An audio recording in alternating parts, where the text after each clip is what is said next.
Hey, welcome to Socialism for All. This is S4A Livestream number 78 being recorded on January 19, 2023. Happy New Year if I didn't say that outright in the last stream. But here we are. I think we're in tense times. I was having a real bad feeling about 2023, the end of 2022. I still think we're in for a bumpy ride, but somehow I'm feeling some amount of optimism. So, hey, take it for what it's worth. But yeah, we are back. I took a little bit of time off at the beginning of the month, but there are a dozen videos here up on the channel now as of the 19th, so that's not bad. A lot of them are pretty short, but by the end of the month, I shoot for. We don't really ever manage a video a day exactly, but I think 2 out of 3 days ain't bad. A month we post something, it averages out to. A lot of times I'll post multiple things on the same day, like I posted 4 things the other day. But anyway, by the time this is posted, it'll be the 20th day of the month, and we'll have 13 videos up. So there's that. More audiobooks on the way as always. I'm always working on something. And yeah, so expect that. More Paul Lafargue, more Marx, more Engels. We're going to do more of the chapters of Anti-Düring and finish that up. So anyway, yeah, we're coming up on 3 full years of the channel, entering year 4 next month. I am continuously reinventing things and finding new ways to do the process, finding ways to keep it fresh and recalibrating for what is interesting to me and what's interesting to you and, finding a middle ground on all that stuff. Okay. So we've got 24 people in the chat right now. Today's stream is going to be a lot of that COVID stuff that I was talking about. A lot of times the Wednesday streams, which are the first streams of the week, we do a lot of chatting and then fewer articles. True to form, we chatted for like 2.5 hours in the last stream because there were like 50 people in here. And, it's nice to have a live communist discussion space. And, that's valuable in itself. If we don't get to the articles until the next day, I have that pre-programmed content, then we just do it on a following day, and that's what we did. So, but today is probably going to be more about the articles. But what's going on in the chat? What's up, comrades? I just got out of work after a long day of listening to DPR K-pop. All right. I'm less into that sort of pop music generally, so I'm not as into that myself. But I don't know, if somebody wants to try to get me into it, send me your best links. I will give them a listen. What is Marx referring to in the Polish question? So this is we addressed this in the chat already, but I posted the last audiobook that's up on the channel is Marx's Nationalism, Internationalism, and the Polish Question. So what is this about? Basically, at that time, 1880s, Poland was not independent. It was partitioned by the Prussian Empire and the Russian Empire, and everybody was taking pieces of Poland. Poland had been independent at different points in, European history. At that time, it was not. So this was the time, the 1800s, of the rise of capitalism and the formation of the bourgeois nation states, because the capitalists need to construct a nation to have a market and a proletariat to exploit and to, exchange commodities within. That's the basis of capitalism, commodity exchange. And commodity production, of course, extraction of surplus value, which is exploitation. Anyway, there was a question at that time between nationalist and internationalist efforts. So what should Polish communists do in that context at that moment in history? Should they support, because Poland was pretty badly oppressed and partitioned and all that kind of stuff. Should the Polish communists support the Polish bourgeoisie's efforts to build a Polish nation state, modern capitalist nation state, and then try to build socialism by, overthrowing the bourgeoisie? Or should they go straight to an internationalist workers' republic type of effort? So that's what Marx is discussing in there. And that was a question in a lot of the countries for socialists. It was, do we support the bourgeois nationalist effort, prior to that really taking off, or should we just sort of go right to more of a socialist proletarian-led effort? And that's kind of what that's about. So there you go.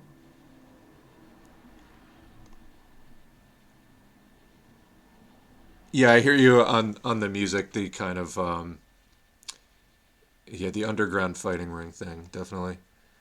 Because it's got that kind of actiony feel. It's energetic, and yeah, using that kind of music definitely became kind of a cliche. Never got completely why some say you can't build socialism out of a more feudally structured economy. The Filipino comrades say this too. Um, yeah, so we were discussing this as well, but basically, you need to have the industrial basis for socialism and the amount of abundance that that requires. The other thing is socialism is a proletarian-led effort. And while there is a proletariat in every stage of class society, it only really gets large under capitalism because capitalists proletarianize all the different classes, the peasantry and artisan classes get proletarianized. They get reduced to propertyless people who then have to sell their labor in order to get by. And so if you don't, if capitalism isn't running for a while, your proletariat may not really be large enough and class conscious enough to lead a socialist revolution. So that's kind of some of the thought as well. And that's why, in some of the more backward countries, backward in the sense of historical development from, different phases of class society, like Russia, the Russian Empire, even, in Lenin's time and at the time of the Russian Revolution, 1917, they had a proletariat in the more urban places especially. But a lot of the country was still rural, petty bourgeois peasantry. And so that's why the hammer and sickle is the alliance between the proletariat in the leading role and the peasantry in a support role in that alliance.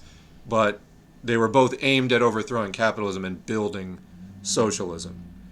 So, and then also in China, even they had even kind of less of a proletariat and more of a peasantry because it was even more backward in terms of development than Russia was. And so people take different, views about this in terms of the validity of the theory of Mao, for example. I mean, they had the peasantry to work with. And, so some people, I think, incorrectly label that as like more of a bourgeois revolution or something like that. That it was like bourgeois nationalist in nature.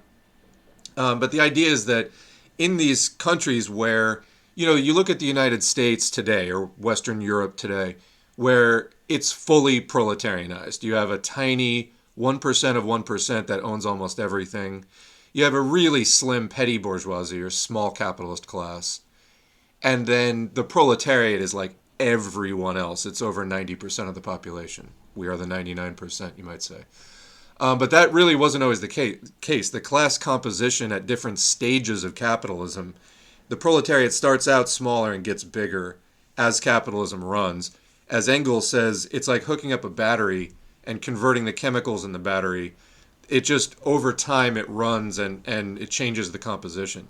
And that's what capitalism does to society. It proletarianizes the various working classes, and then that proletariat forms the basis for leading a socialist revolution.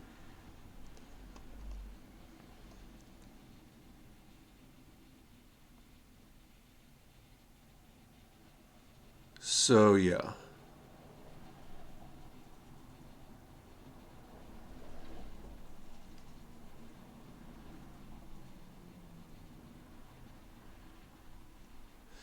Lots of protests going on in other countries from what I see on Mastodon. The only thing I have seen, and granted I wasn't spending that much time on it in the last 24 hours, I saw some protests, people gearing up for big protests in France. I saw a video of that. And, they know how to do it. Then again, the cops are not going to gun you down in the streets as much in France as they will in the U.S. Still, the U.S. needs much better protest culture. The other thing is also, even if you don't get shot by the cops in the U.S., the legal system here is a fucking nightmare. I mean, we have the prison industrial complex to rival, anything. It's modern slavery. As is frequently said, way worse than, the Soviet gulags that everybody likes to all the anti-communists like to bash on. The U.S. Is way worse in terms of its prison system, and so on. So that's the other thing is if you do get like kettled or something, corralled and arrested by cops, dealing with the U.S. legal system is like a total fucking nightmare, and you can end up in jail or something. So, or at least get fined a lot of money. And if you're, your average proletarian, that's going to be a problem. But still, we need much better protest culture and more struggle in the U.S. So any way to support that would be great. There's people doing shit in other countries that is so much more advanced than the U.S., and we need to catch up, like, badly. I get it. We live in a high-tech police state, which is, like, just totally nightmarish, but we do need to catch up. I think we could be doing more.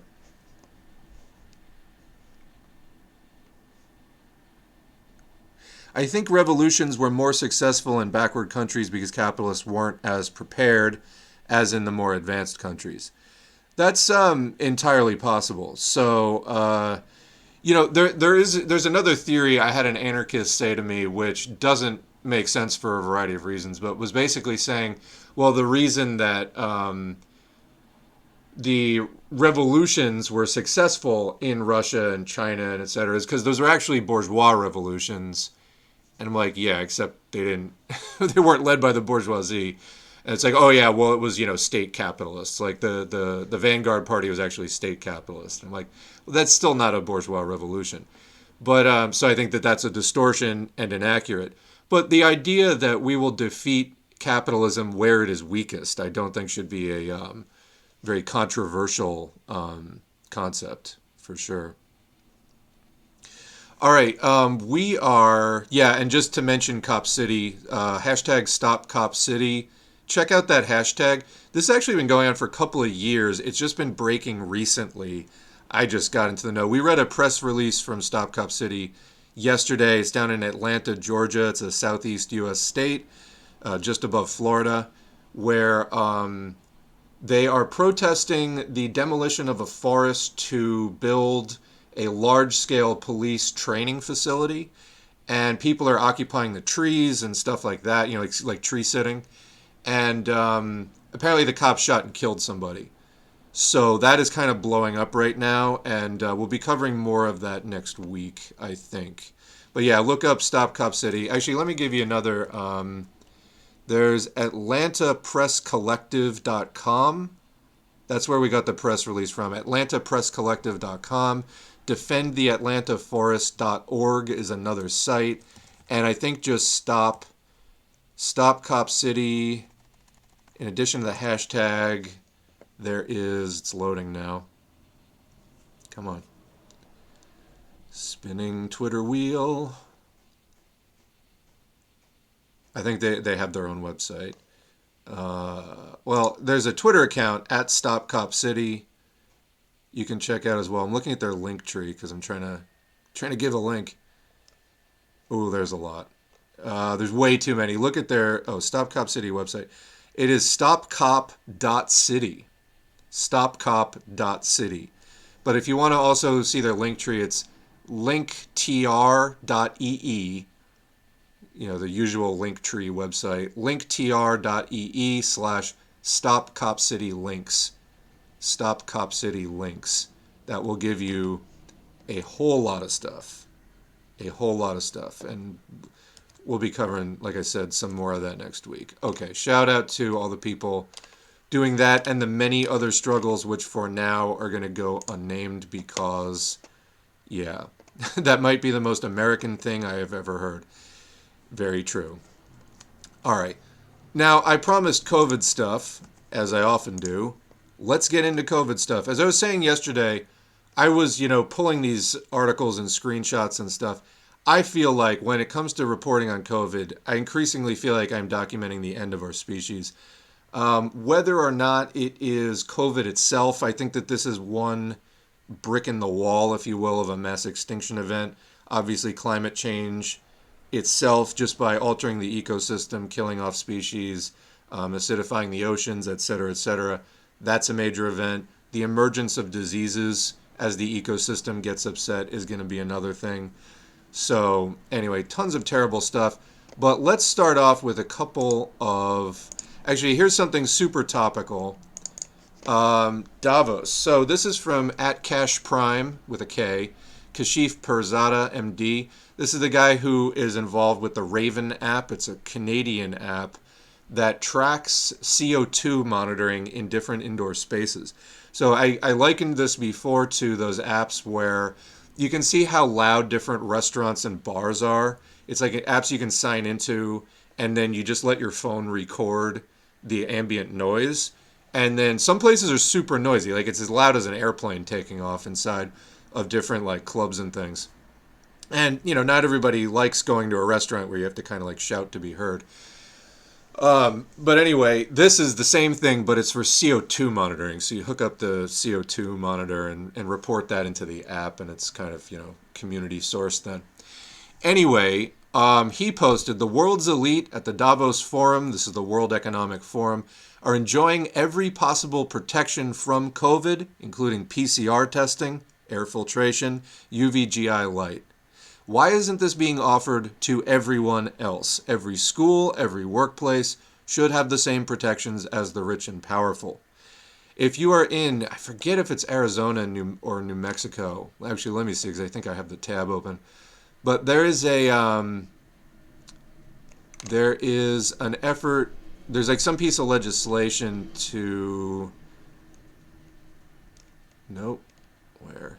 There's a piece of legislation aimed at, I don't know where the tab went, but aimed at getting filtration and ventilation and stuff being mandated in schools and other public spaces. These are things that we should be pushing for. So what's funny here is all the right-wing conspiracy people who don't understand class struggle and that class struggle is the motive force of history, and instead they defend capitalism and then just try to come up with like weird conspiracies within capitalism to explain why things are bad rather than looking at the system itself. And to be fair, there are weird conspiracies within capitalism. Capitalism is a system of injustice and exploitation and inequality and racism and hate and enforced bigotry because it helps the capitalists and all that kind of stuff. So, I mean, yeah, if you're trying to enforce a minoritarian system based on violence and exploitation, of course you're going to run some nefarious conspiratorial things to start wars and do the things that you need to do to keep your capitalism running and expanding, which it needs to do.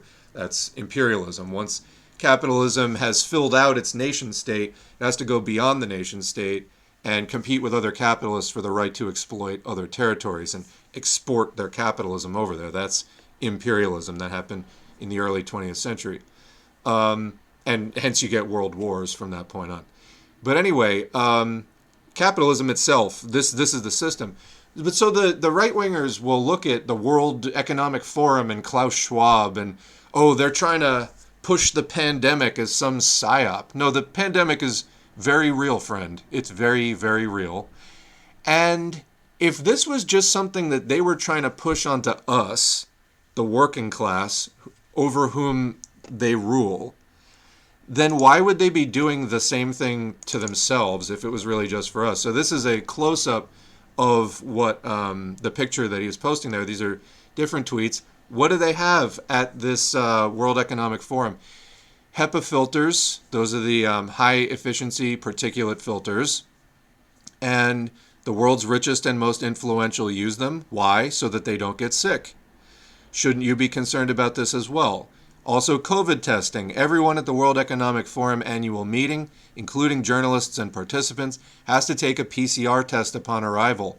If you don't take a test, the chip in your ID badge is deactivated. If you test positive for COVID, the badge is also deactivated. Why? Because they don't want to get this horribly debilitating disease. Why would you want to get this horribly debilitating disease? This is what the rich people do. Aren't they getting the best treatment? Yeah, they are. Well, what's the best treatment? Staying COVID-free. Get it through your head. Seriously. All right, and then finally, UVGI. Are the bluish lights at the top of the photo far UV? So ultraviolet light, particularly the more energetic and disruptive UV lights, which can be dangerous to humans, But anyway, UV light can be used to sterilize air. It destroys microbes and microscopic pathogens. So it's usually used in more like commercial and healthcare settings like hospitals and things like that. It's not used at home so much. But these are the protections that they're taking there for the world's richest people. Why are you clamoring that this is all some like conspiracy to set us up?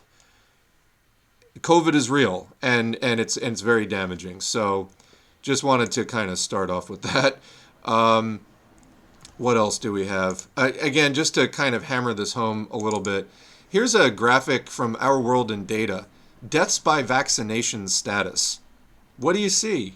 I see that unvaccinated has a far higher death rate than vaccinated. And in fact, it is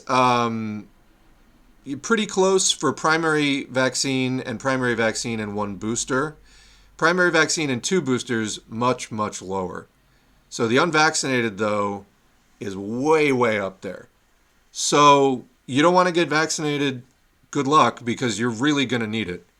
But yeah, anyway, so all these people who are all twisted up about it's, the microchip, it's not. And second of all, the virus is also bad for you. The virus is far worse for you than, the vaccines, like any medicine, can have some adverse effects. It's in a very small amount of people, but yes, you might be one of those people that gets an adverse effect from the vaccine. You know what's much, much worse? The virus. Because the virus has everything that the vaccine has in it in terms of the spike protein, which is toxic. The spike protein is bad for you. It causes inflammation. It's not good.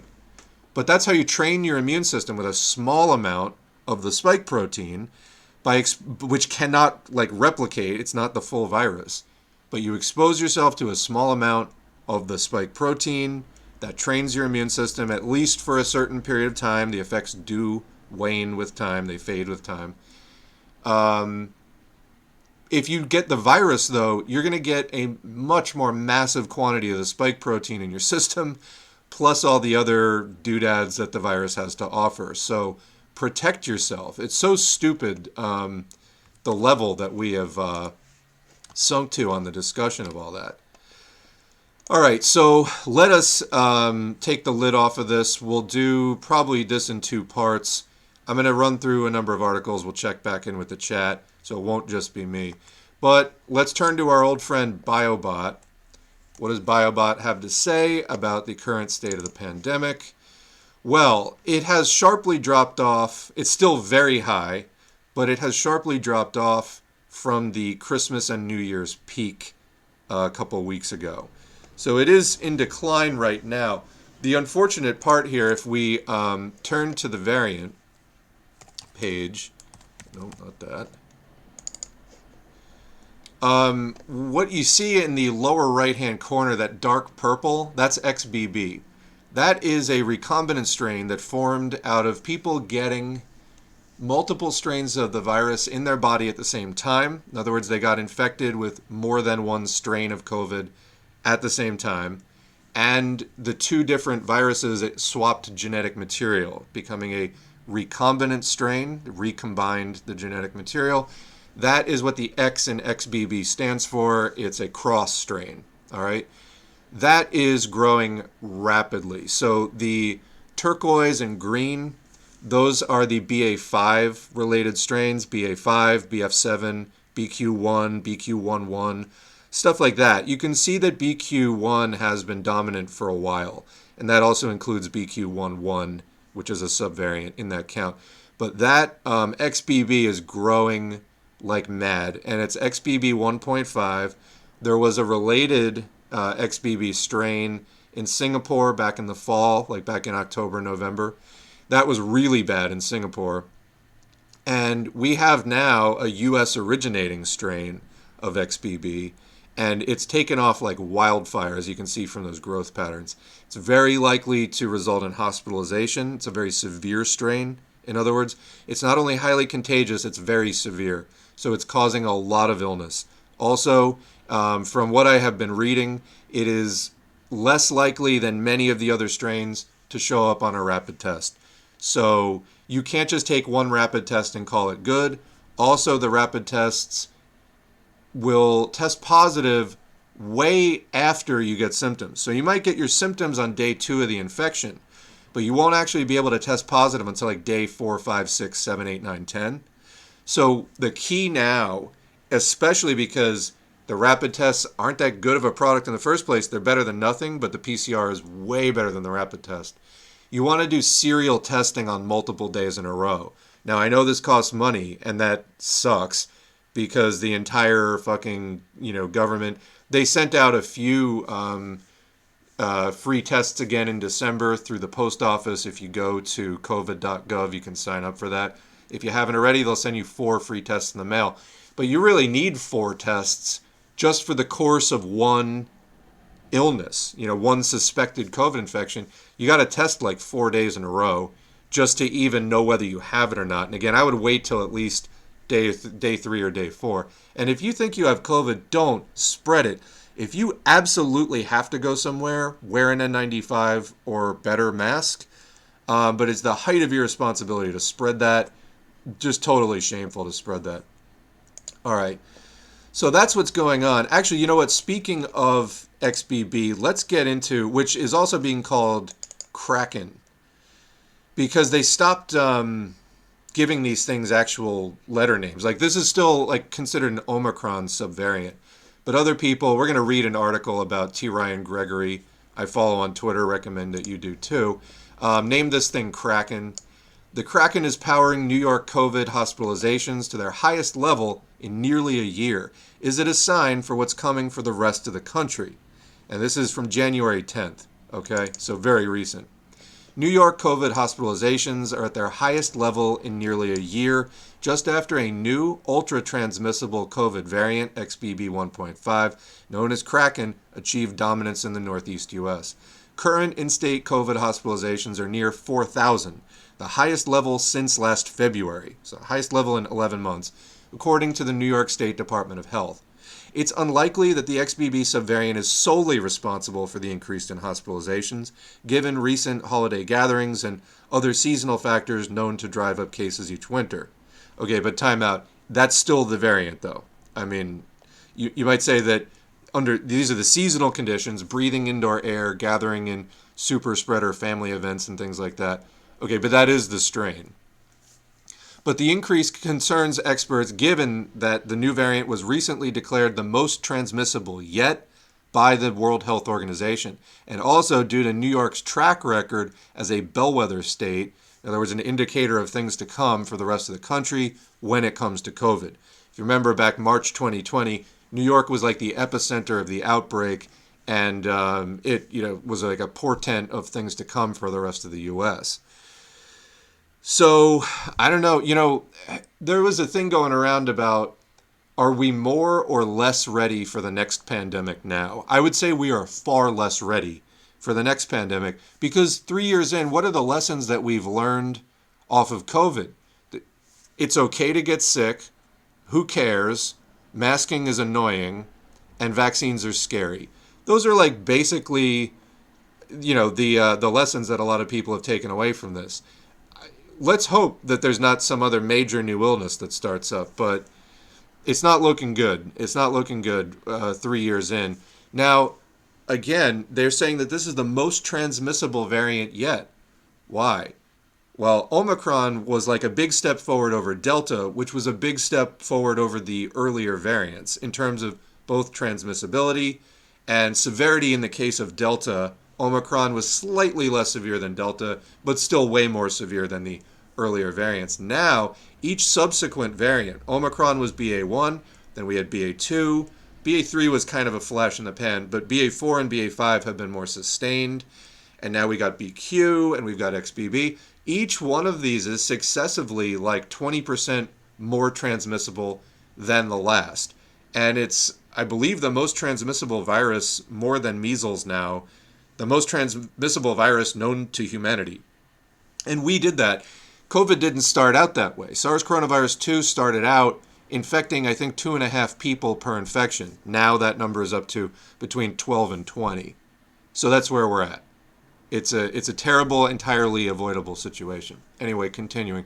It's certainly possible that the regional rise in hospitalizations is a sign of things to come for the rest of the nation. Dr. Michael Merson, visiting professor at NYU's School of Global Public Health, told Fortune, XBB 1.5 is expected to spread west in increasing volume in the coming days before eventually becoming the country's dominant COVID strain. As we saw in the BioBot thing, it is not yet dominant. That's when it reaches over 50%. It's not there yet. So we have not seen the full extent of the damage this thing will cause, let alone what its child strains are going to be. Because the variant is so new, it's unclear how well the vaccines and prior infection protect against it. That adds to the uncertainty about any increase XBB 1.5 may cause in hospitalizations, or whether the new strain is generally more of the same, albeit more transmissible.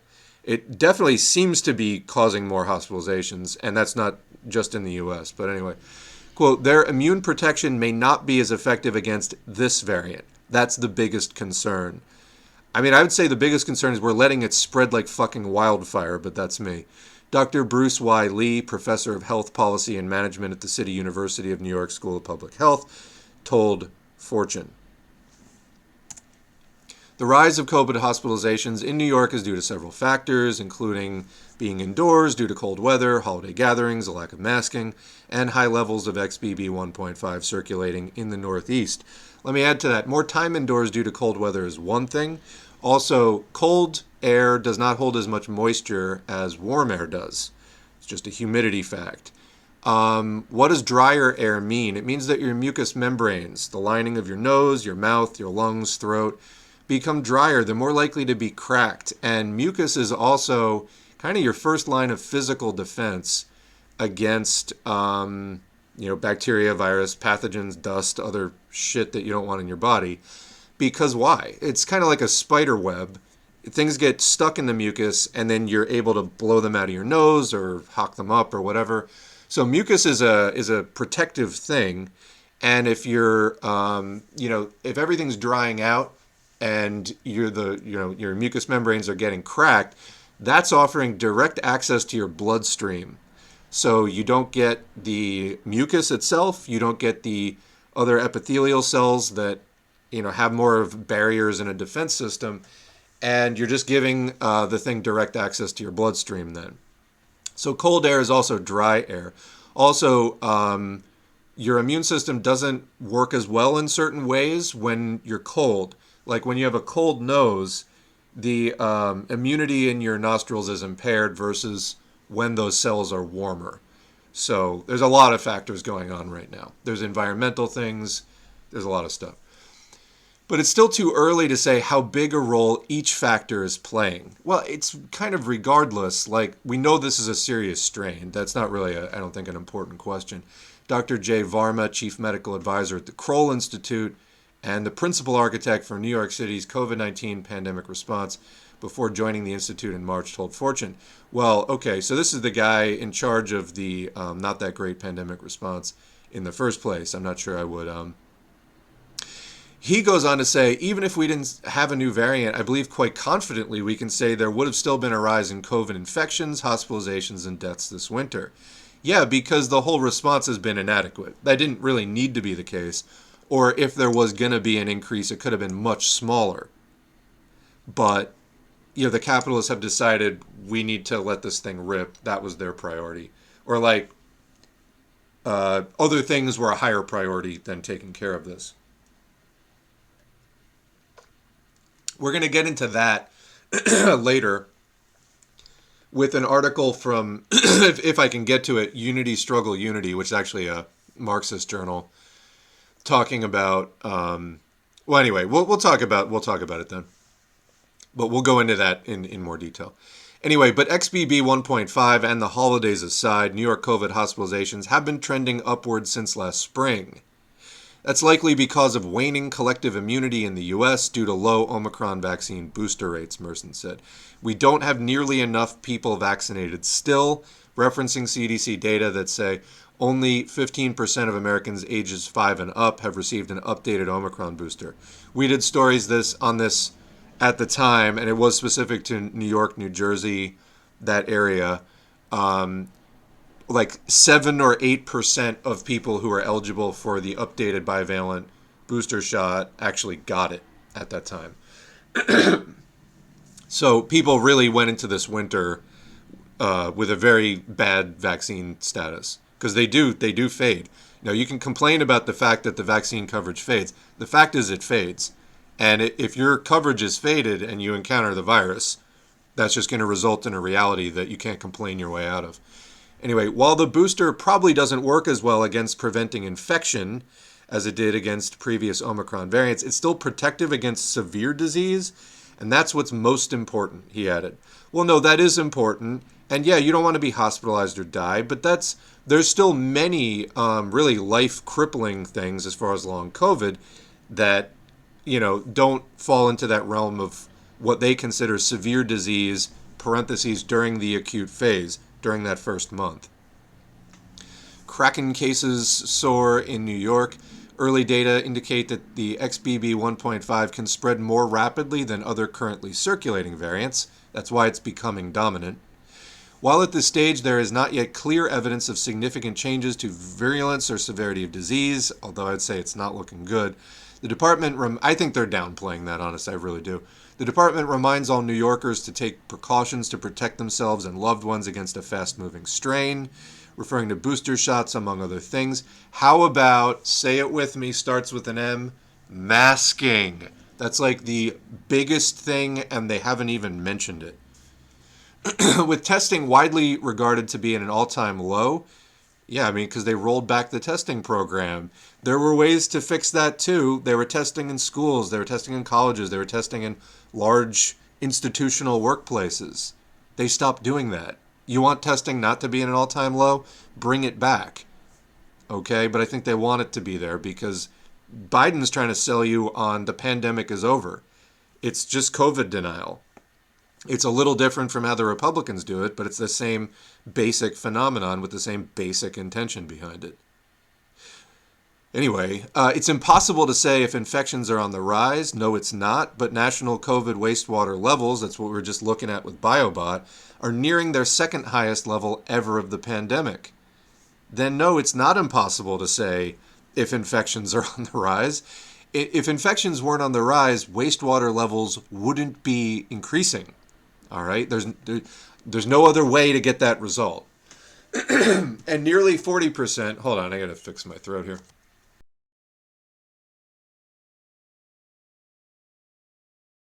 All right, that might be better. Nearly 40% of individuals tested for COVID at New York Walgreens are positive for COVID. So we got a 40% test positivity rate. That's fucking crazy. We're supposed to shut down at 5%. And the criteria for reopening, per the WHO from 2020, is you have to be under 5% for 2 weeks. We're at fucking 40%. Things are just going full speed ahead. This is where we're at. So much for science denial, so much for the party of science, so much for caring about people's health and workers' rights and all that. We're at 40% test positivity. At least New York is at 40% test positivity. Many other states way above 5%. And yet, nary a peep. So, Dr. Jessica Justman, Associate Professor in Epidemiology at Columbia University Medical Center in New York. What's epidemiology? Study of epidemics. What's an epidemic? Is a widespread outbreak of a disease, which is limited to a region. Pandemic is where it is global. That's what we have with COVID. Anyway, they don't have pandemicology. It's just considered within epidemiology. She told Fortune that she's heartened that the rise in hospitalization in the state isn't mirroring the high hospitalization rate of the first Omicron wave 2 years ago. This is like half of your house burning down and saying that you're heartened because the whole thing didn't burn down. At that time, hospitalizations topped 12,000, eliciting flashbacks of the pandemic's first wave when hospitalizations soared past 18,000 and patients died waiting for care. I'm encouraged we don't see those vertical rises happening right now. Well, didn't we say there were 4,000? So, all right, let me correct my metaphor. It's like watching a third of your house burn down and saying it's not as bad as the whole thing burning down, and you're heartened because of that. No, it's still a horrible tragedy that could have been prevented. All right, that's what it is. But this is the framing you're getting here. This is the capitulation. This is just the total, just capitulation. They're rolling over for it. She's also encouraged by the lack of increase in hospitalizations among vaccinated New Yorkers since a relatively small rise a year ago when Omicron first burst onto the scene. But again, we're talking about hospitalizations and such. What's the long COVID rate going at right now? And as far as people not dying waiting for care, yeah, though, actually, Ashish Jha, the White House COVID czar, was just saying in a candid moment, I think last week, that like his vision is likely for years to come, he laments. Oh, if only we could do something. If only I was the White House COVID czar. For years to come, the U.S. medical system is going to be beset with problems of people not being able to get surgeries and transplants and other critical care because everything's going to be so gummed up with COVID for years to come. That's what he was saying. So they know goddamn well what the outcome of this is going to be. It's horrific. This is what, we were saying this yesterday, this is what this system is going to be like from now until we end it. If you want a different outcome than things getting worse every fucking year, we must organize to end capitalism. There is no other way. I'm sorry that is a hard concept and it's frightening and difficult and this and that. If we don't fight for this, nothing will change. What we've been getting will just keep coming. And the sooner, millions of people reach that conclusion, the sooner we can do something about it. Currently, an average of 2.3 vaccinated New Yorkers are hospitalized per 100,000 per week. Among unvaccinated New Yorkers, however, it's a different story. The rate is 17 per 100,000. So that's 17 versus 2.3. That is a much, much higher rate. Most of what we're seeing is hospitalization among the unvaccinated. There's still fair amount of hospitalization among the vaccinated, not to mention long COVID. So this hyper fixation on just hospitalization and death, this is where it gets you. You can look at a catastrophic situation of long-term disability and think that it's a good thing, because it's not worse. No, if COVID had just never been causing the sort of mass death that it did during the acute phase, but it was just a disease of disability, then you'd have nothing to compare the long COVID to. It would just be long COVID is the new bad outcome. And that's the sort of skewed perspective that we have right now.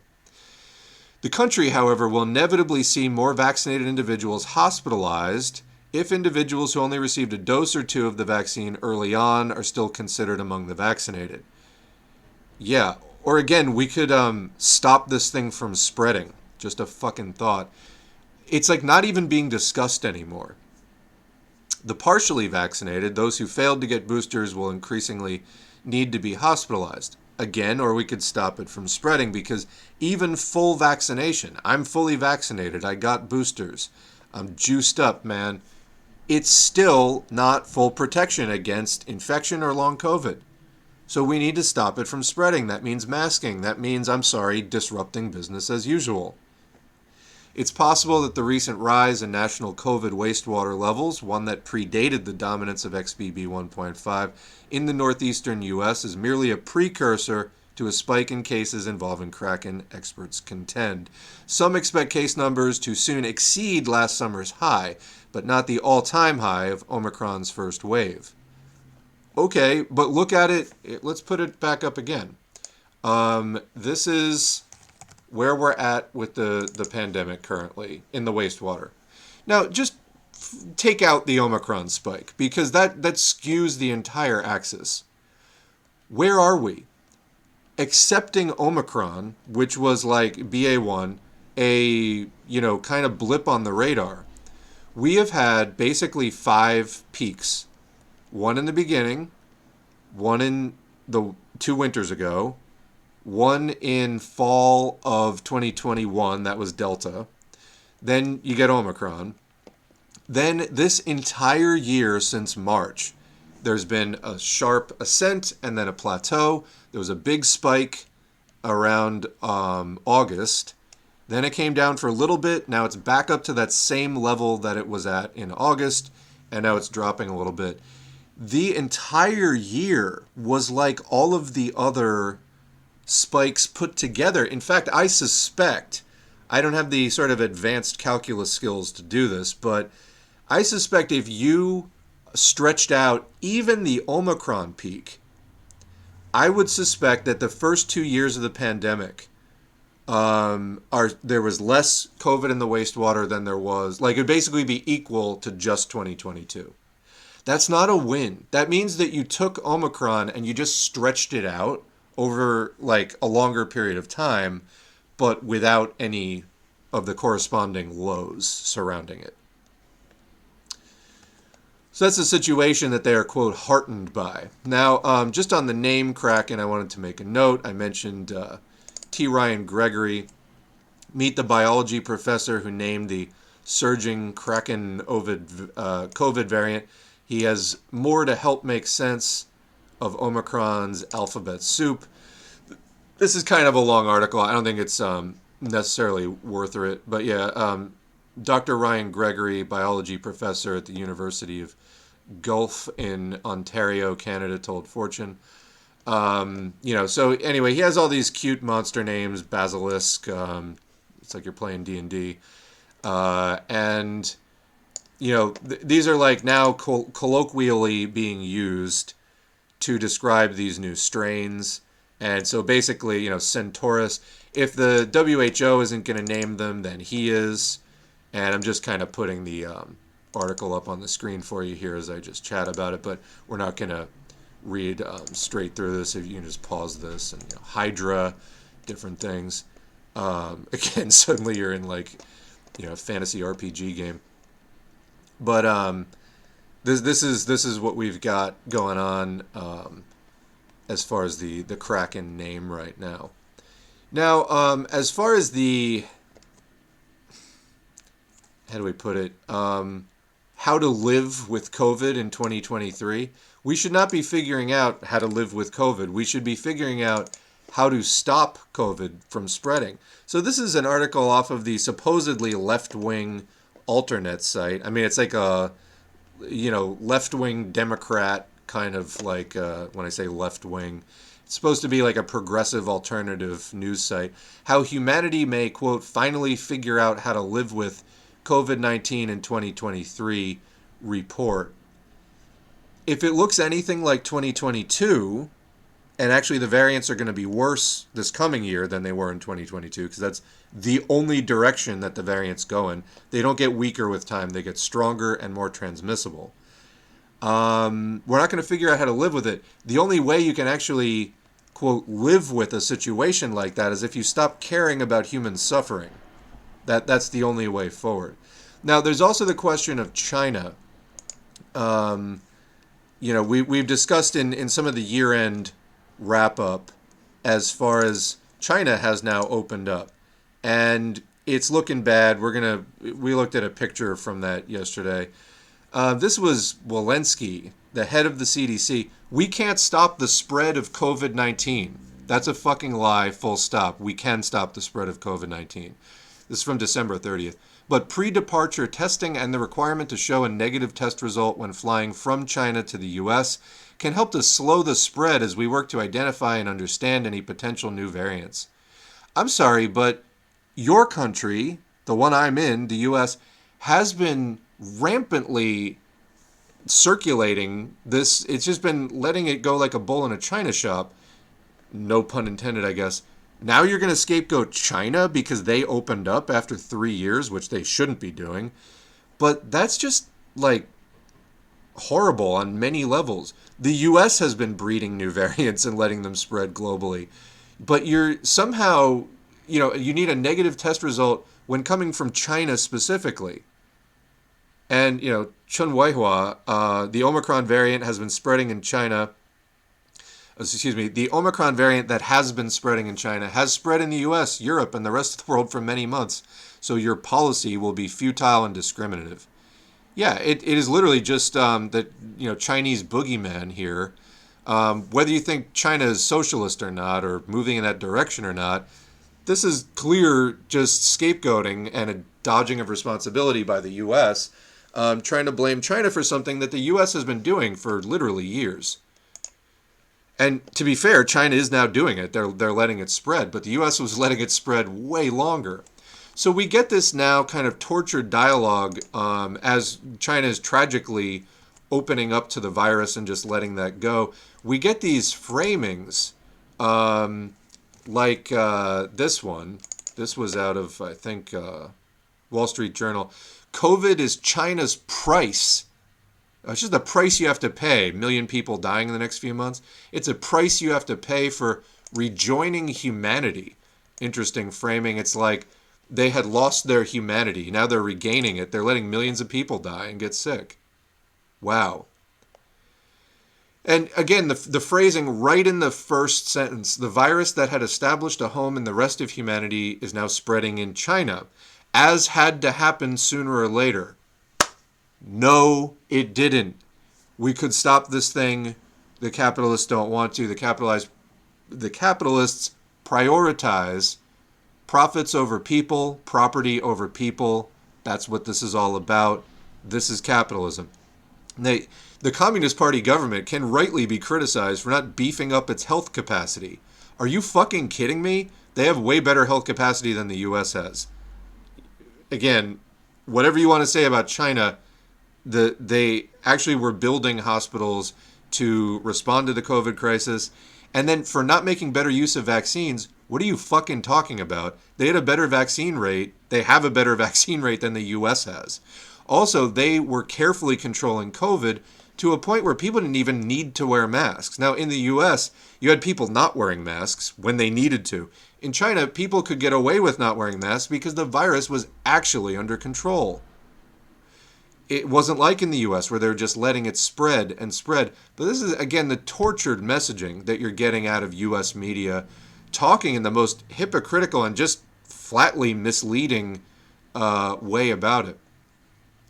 Now, anyway, kind of along these lines of just absolutely tortured and wrong-headed thinking about COVID and letting it spread and herd immunity, which doesn't exist, and so on, here is an article from back in April, so about 9 months ago. And this is from Bloomberg, Things That Don't Age Well, file under. This is an opinion piece by Justin Fox, April 30, 2022. How often do we have to get COVID to stop getting COVID? Yeah, that's not a thing. You don't control diseases by getting the disease. That's not how that works. Again, look at the chart. Where did we let COVID rip? January 2022. What were the results? Unchecked spread. Highest levels in the wastewater, which means in people's bodies, of any time, up to that point.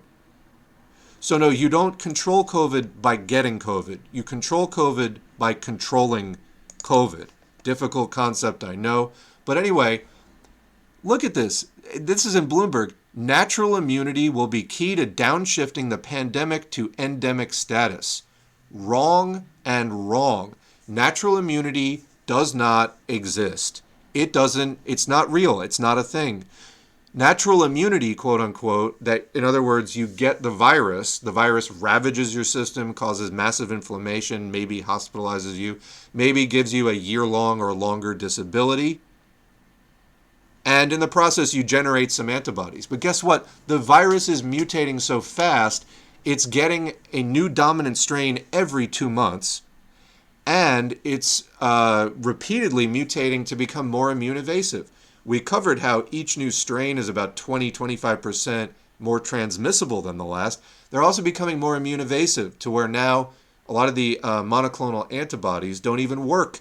They had to decommission some of the early monoclonal antibodies because the new strains have evolved around them.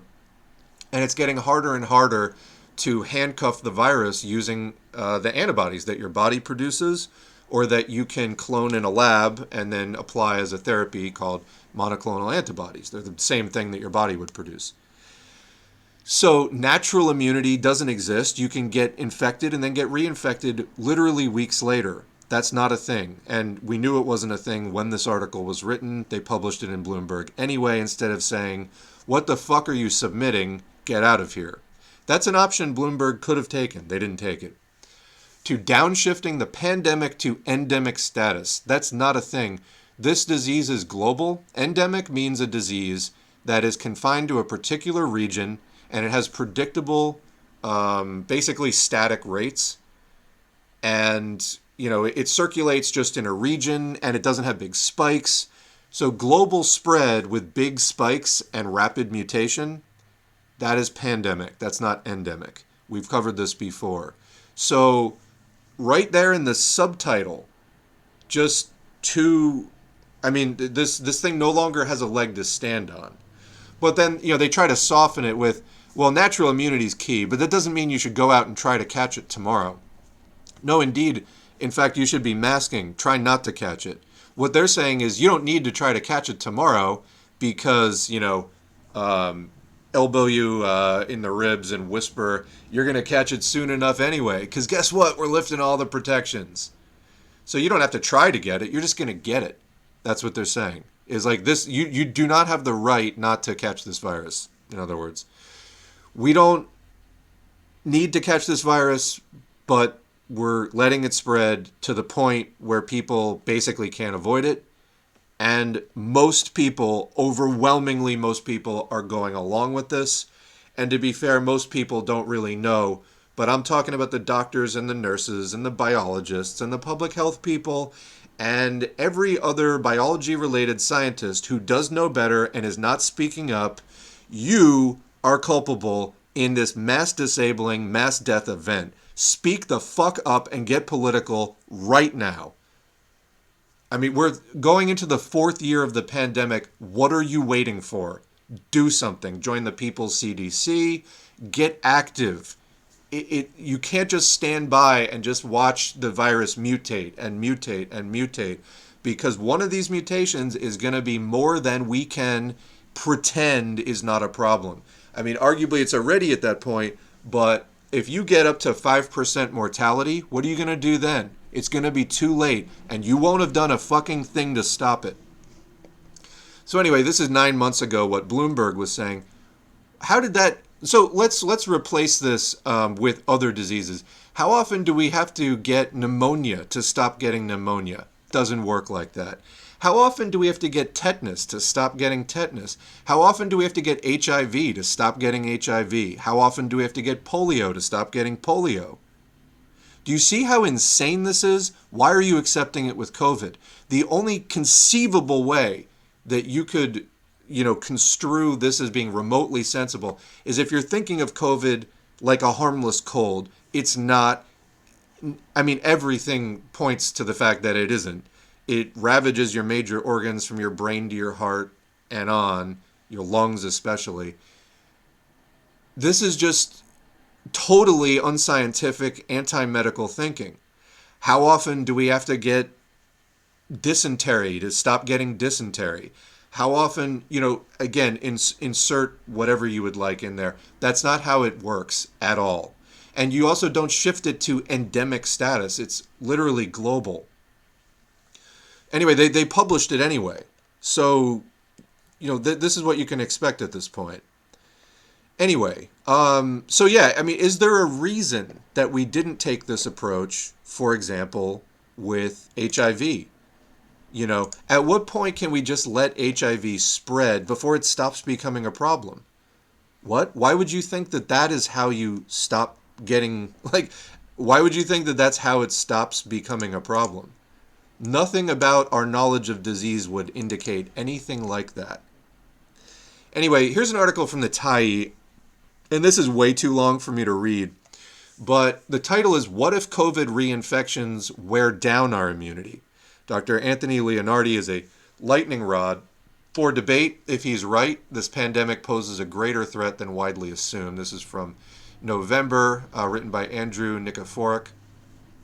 Tyee contributing editor Nikiforuk is a award-winning journalist whose books and articles focus on epidemics, the energy industry, nature, and more. So this is a long article about this guy, Anthony Leonardi. You can find him at Fitter Happier AJ. They probably show it on Twitter. Just look that up. He's worth following. So he's a guy who did his doctorate, I believe, on Where is it?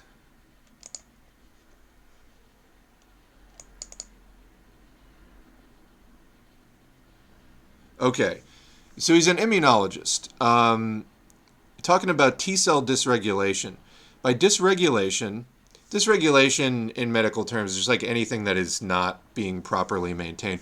Your health is a dynamic balance. You have many different systems working with and against each other.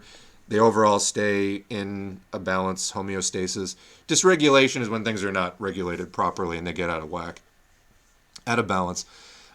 So there are three effects of COVID that cause this immune dysregulation. One, the hyperactivation of many T cells, which can prematurely age them. Two, the exuberant function of those hyperactivated T cells, which can then cause organ damage. And three, the exhaustion of those hyperactivated T cells, which implies that they aren't winning the battle against the viral proteins that they're supposed to be defeating.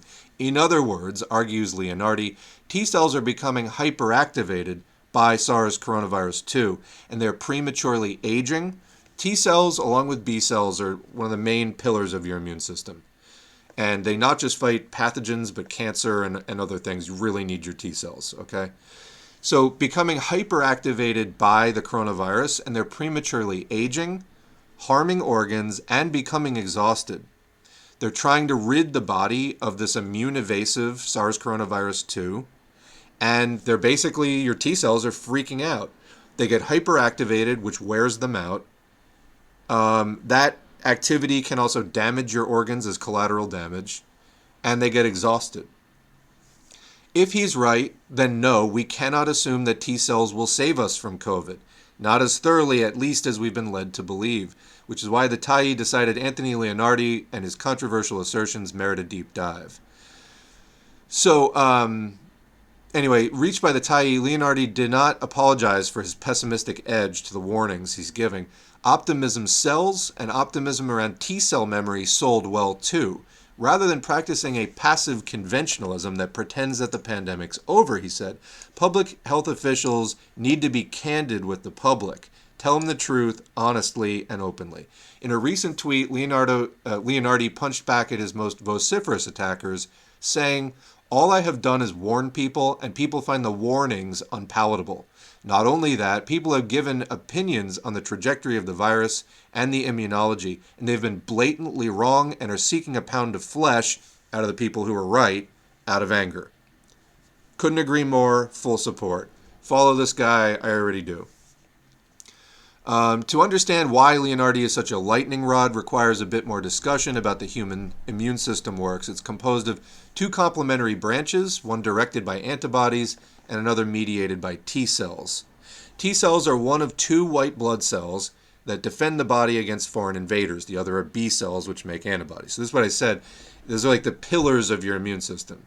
The human body supports millions of both types of cells, B and T. T cells originate in bone marrow. They then migrate up to the thymus, which is a gland like up by your breastbone, like above your heart. And the thymus activates and matures your T cells. That's why they're called T cells, thymus. So then the T cells perform multiple different roles as the human body matures and ages. Some of them regulate the immune response, while others directly bind to and kill cells infected by cancer or viruses. So again, depleting your T cells can let cancer grow unchecked. Others survey the body for signs of cancer, and some are simply naive. They're young cells not yet stimulated by an antigen. That's a foreign thing getting into your body, which then your immune system reacts to. Another group, known as memory T cells, can remember a foreign invader and can lead the charge against reinfection. T cells can also secrete chemicals that help B cells to produce antibodies. So the T cells tell the B cells to start producing those antibodies. As a general rule, T cells protect against reinfection by providing a durable memory of the past invaders of the body, the past antigens. Which is why it's a big deal if Leonardi is correct in his belief that COVID exhausts, ages, and cumulatively wears down the immune system with each reinfection. So anyway, this is like a really long piece about Leonardi, and like I said, I'm not going to be able to cover it, but there will be a link to all of this stuff in the video description, and I recommend that you read it and, again, follow him. But this is what we've been saying. The COVID infection directly infects and kills T cells. It's becoming immune evasive where it can just even get around them. The infections are persisting longer in the body.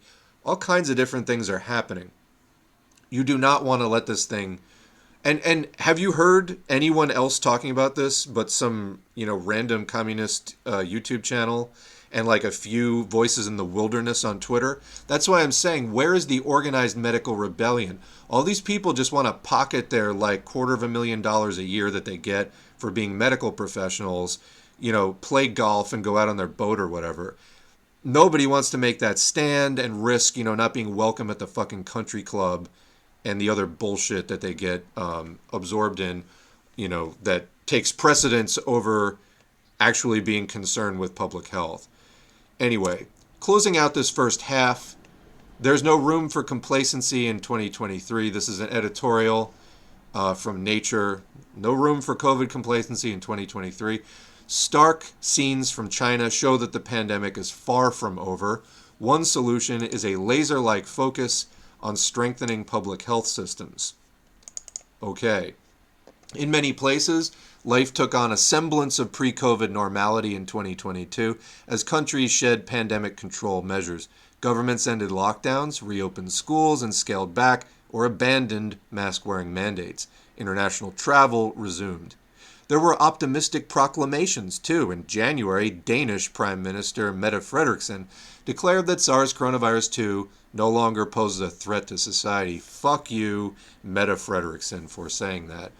In September, U.S. President Joe Biden remarked during an interview that the pandemic was over. He sure did, and that was a lie.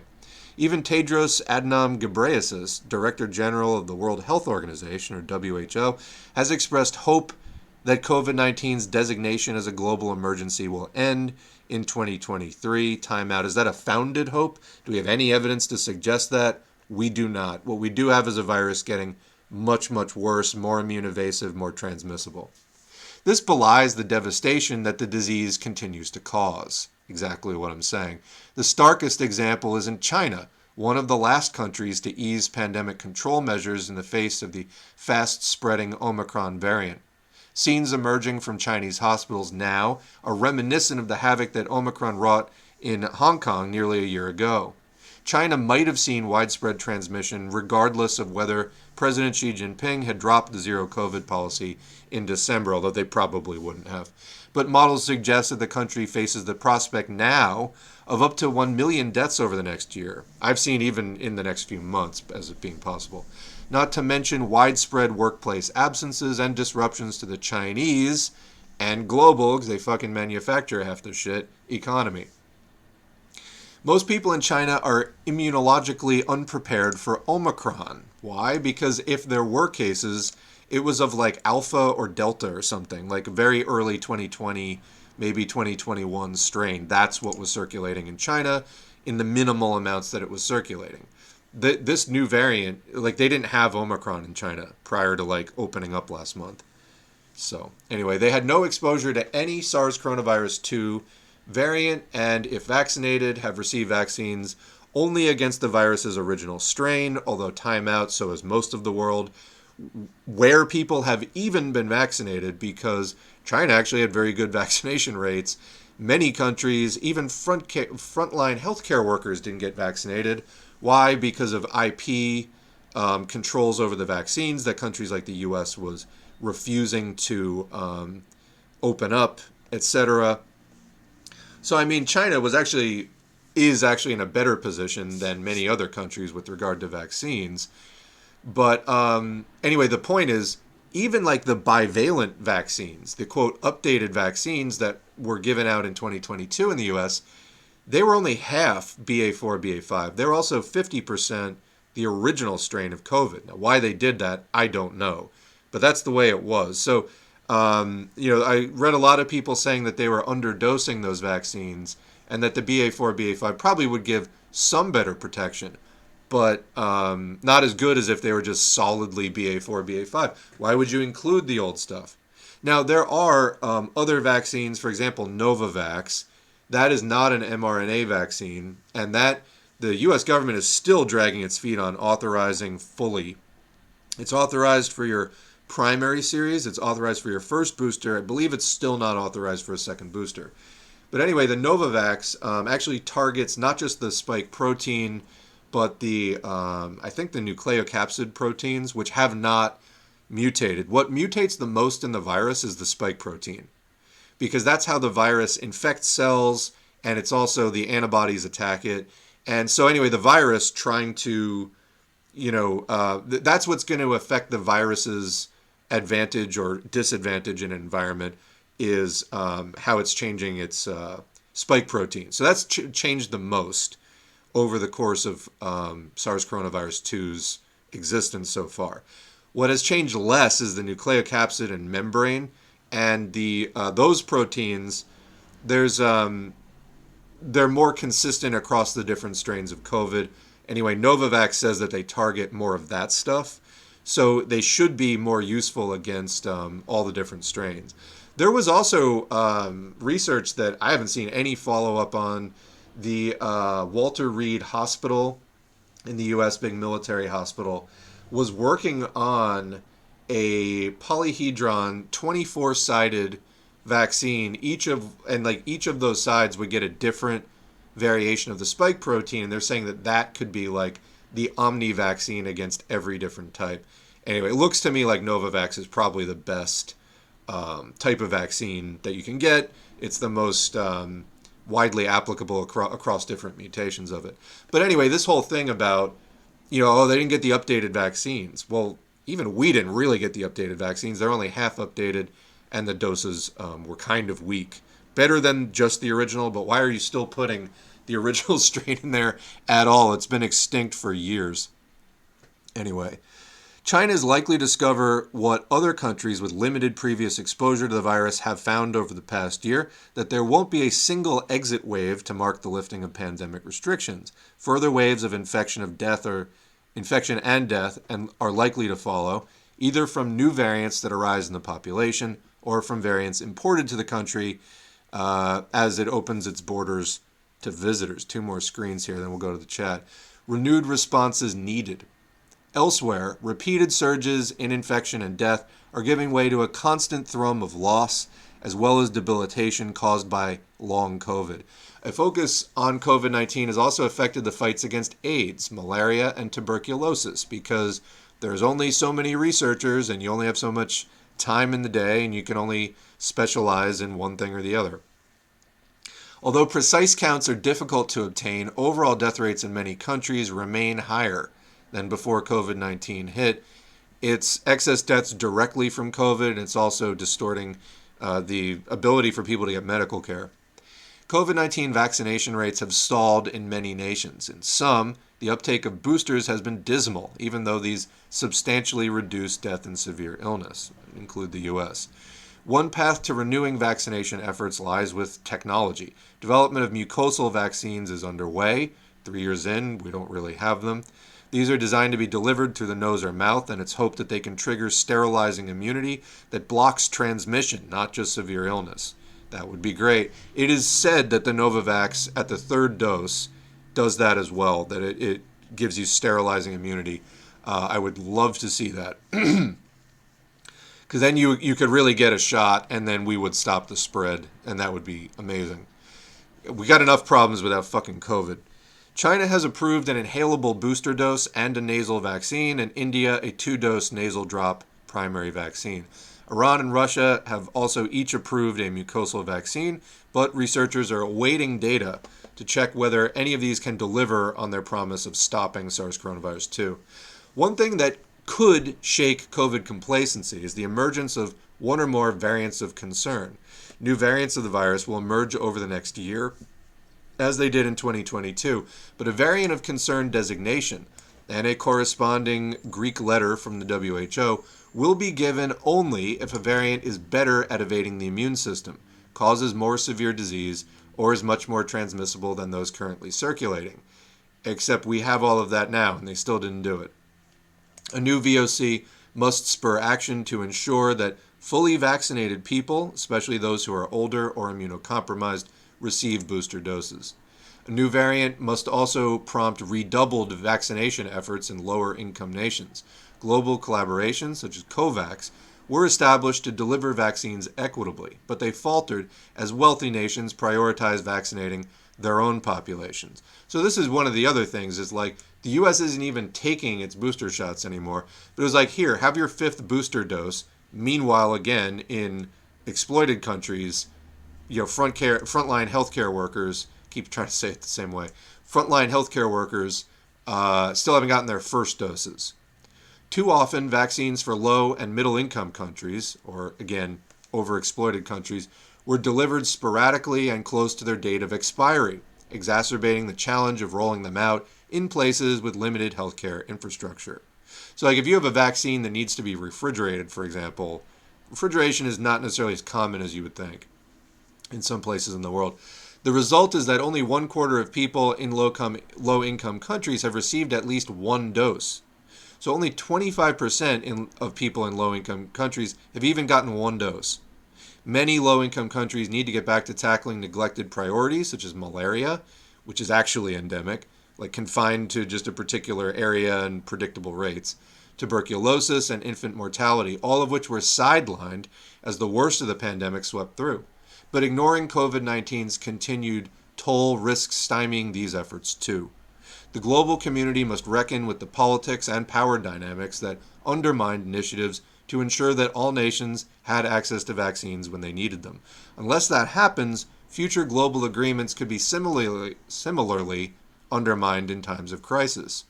In May, the WHO's Intergovernmental Negotiating Body will deliver a progress report on deliberations over an international instrument, the nearest thing to a treaty that they have on the subject, on pandemic preparedness and response.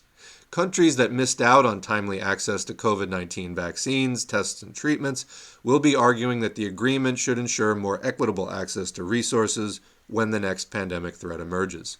But as attention moves to preparations for Disease X, the as-yet unknown pathogen that could cause the next pandemic, because remember, it wasn't that long ago that we had never heard of COVID.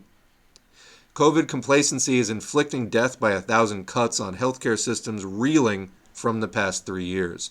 You know how many healthcare workers have just quit because of the situation? A lot. The USA, for example, already had a nursing shortage and didn't get any better because of this. The public health community must continue to strengthen vaccine manufacturing capacity in low and middle income countries, and it mustn't forget what experience has shown since 2020, that healthcare systems under stress are little able to deal with new threats. I mean, again, we had an outbreak of 30,000 cases of monkeypox in the United States. That's fucking unheard of. And some of that is COVID-related immune dysfunction, and some of it is just like the healthcare system's breaking down even further. All right, let's get back to the chat for a minute. We'll catch up, and then I got part 2, which is more about this is all sort of leftover stuff from the year end, and this is it. Once I get through the next section, we're basically caught up. I have a little bit on melatonin that I wanted to cover. That can wait for another stream. We will be basically caught up with all the COVID stuff that I pulled for the year end, but wasn't able to get into that. So, all right, let me go back up into the chat where we left off before and respond to some questions and comments there. Take a drink.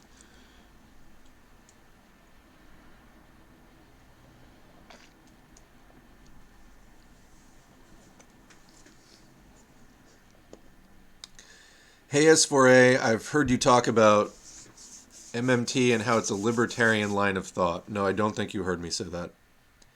I've really never talked about MMT, and I have not specifically connected to libertarians either. So, yeah, as far as like talk about MMT, no.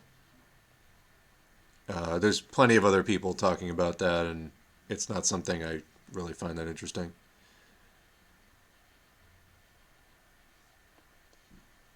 I think UV light is kind of dangerous when not used properly. I mean, durable bacteria creation, etc. So I know that that's an issue with antibiotics. Obviously, some of the bacteria can survive a dosing of antibiotics, or other things are called different things. Like there's disinfectants, That's like when used on tissue. There's sanitizing agents. There's many different subtle differences in the words used for antimicrobial agents. But yeah, the idea is that if any of the bacteria survive the dosing with whatever poison you're trying to, whatever attack you're using against them, then it can create subsequent generations of bacteria which are resistant to that. I wasn't aware of that with, I hadn't really looked into it that much, but ultraviolet light, bacteria resistant. I have not heard of bacteria resistant to UV light.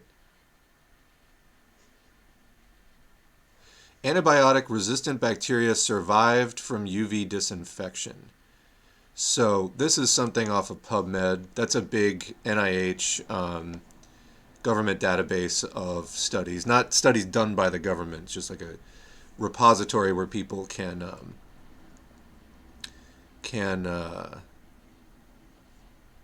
so some of the bacteria can repair and regrow following UV treatment. But let's see. This is a study from 2019 from Chemosphere. Antibiotic-resistant bacteria survive from UV disinfection. Safety concerns on genes dissemination. So they're concerned that these bacteria could pass on their genes, which would make the bacteria UV resistant. Antibiotic-resistant bacteria and antibiotic resistance genes are the emerging contaminants leading to a serious worldwide health problem.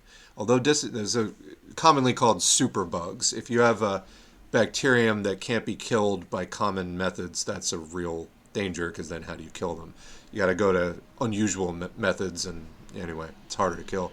Although disinfection like ultraviolet irradiation could remove part of ARB and ARGs, there are still residual ones in the effluent of wastewater treatment plants.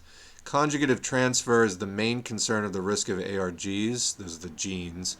Little is known about the effects of UV disinfection on the transferability of the non-inactivated ARB in the effluent, which will enter the environment.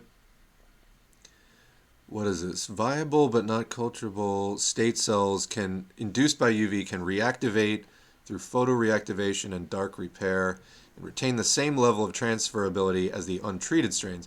This finding is essential for reconsidering the post-safety of UV irradiated effluent and microbial safety control strategies required.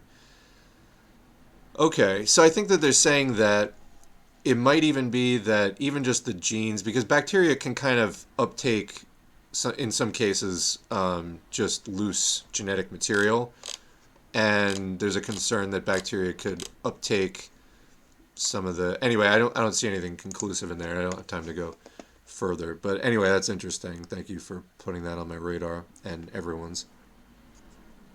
I'll be bringing up the Davos shit the next time my family wants to minimize COVID. Yes. In reality, I don't think our politicians will do Medicare for all after COVID. I don't think they're going to do it before COVID. The Democratic Party has just been using it as a carrot to get people to vote. Now, I do think that there was at least some of the people, specifically Bernie Sanders, was sincere about Medicare for all. Unfortunately, Bernie Sanders has been not sincere about actually taking on the Democratic Party. I mean, if the 2016 and 2020 runs taught us anything, it's you cannot transform the Democratic Party. It's not possible. DSA is still arguing about this today after in 2021 voting to, take a firmer stance on splitting from the Democratic Party. The Democratic Party is still trying to hang on to DSA, and the opportunists within DSA are trying to do that. I was retweeting some stuff about that earlier today. But anyway, yeah, it comes out as a carrot during primaries and stuff. Oh, I'm the progressive. I want Medicare for all. The party as a whole, the politicians in the party, the ones taking all that corporate money, they do not support Medicare for all at all. Bernie Sanders, and I did a very early video on this in 2020, if you actually look through the Twitter feeds and websites and other things of the various, 100 people who signed on as co-signers of Medicare for All in the House and the Senate, and then you actually looked at their websites, how many of them were actually activists for Medicare for All? Like, they signed on to I support that. Yeah, but do you support it in day-to-day life? Do you actually do anything about it? Or is the extent of your action just signing that statement? Well, Bernie Sanders, I looked at like a dozen, and they were specifically, I think, Democrats running for president in that like massive primary. And Bernie Sanders was literally the only one out of those top, co-signers who actually talked about Medicare for all outside of, like anything. So, yeah, they weren't going to do it before. And if you really want something like that, and we do need to fight for reforms on the road to revolution. It's only reformism when you limit yourself to mere reforms. But go back to Marx the whole time. Yeah, you fight for whatever reforms you can get, and then you keep fighting. You don't stop there. That is reformism, is when you stop. Don't stop, because revolutionaries can leverage reforms for propaganda purposes in many different ways. Look at the fight that they put up. Why don't we just get rid of them? We could have gotten this. If we ran society, we could have just done this ourselves without fighting them. Or they gutted it at the end. We need to get rid of them. Like, you still take the gains you can get. But yeah, no, it's really misguided and just wrong strategy when people say like all reforms are bad. That's stupid. But yeah, no, if you want something like Medicare for all, you're never going to get it through the Democratic Party. I mean, even Joe Biden ran on like the public option. It was on his website. So yeah. How many times you actually heard him talking about it? Also, he's literally the fucking president now. Have you heard him mention public option? So yeah. I mean, it would literally be more efficient for the capitalists to do Medicare for all or something like that. There's so much money now just in healthcare that, they have enough money to lobby on their own to just like keep it all privatized. This is one of the things actually in the recent readings from Lafargue, where he's talking about how just nationalizing stuff is not sufficient for socialists, and that we need, social revolution, because it's actually like the logical conclusion of capitalism to take services like the post office, like other things that the capitalists use a lot, and nationalize them. It makes it more efficient for capitalism to do that. And medicine would seem to be one of those things. But, anyway, it hasn't played out that way. But that's not to say that those things can't, be cheaper and better and easier for working people too. It just means that that is still capitalism. And anyway, you fight for all the reforms you can get, but you never you never just settle for mere reforms. That is reformism. Maybe the Davos people are also taking other precautions they're not telling us, like immunoglobulin, very expensive for plebeians. That could very well be, yeah. I mean, they don't fuck around. Look at how long Kissinger has lived. You think that's natural?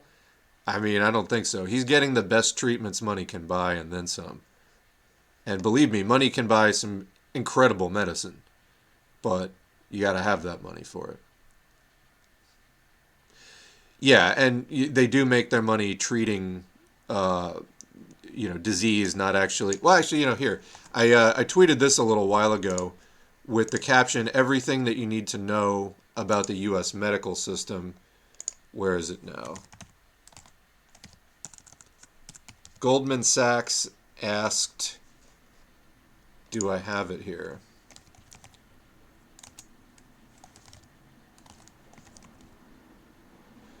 I don't know where I stuck it. Goldman Sachs. Anyway, Goldman Sachs was asking, is curing patients a sustainable business model? That's literally where they're at. So, actually, did I put it in this folder? I sure did. Look at that. Goldman Sachs asks in biotech research reports from 2018, nothing's changed, obviously, that was not long ago, is curing patients a sustainable business model? Yeah. Cures could be bad for business in the long run. This is how they think. So, again, this is how the system is going to be from now until its end. If you don't want the system, you literally have to end the system.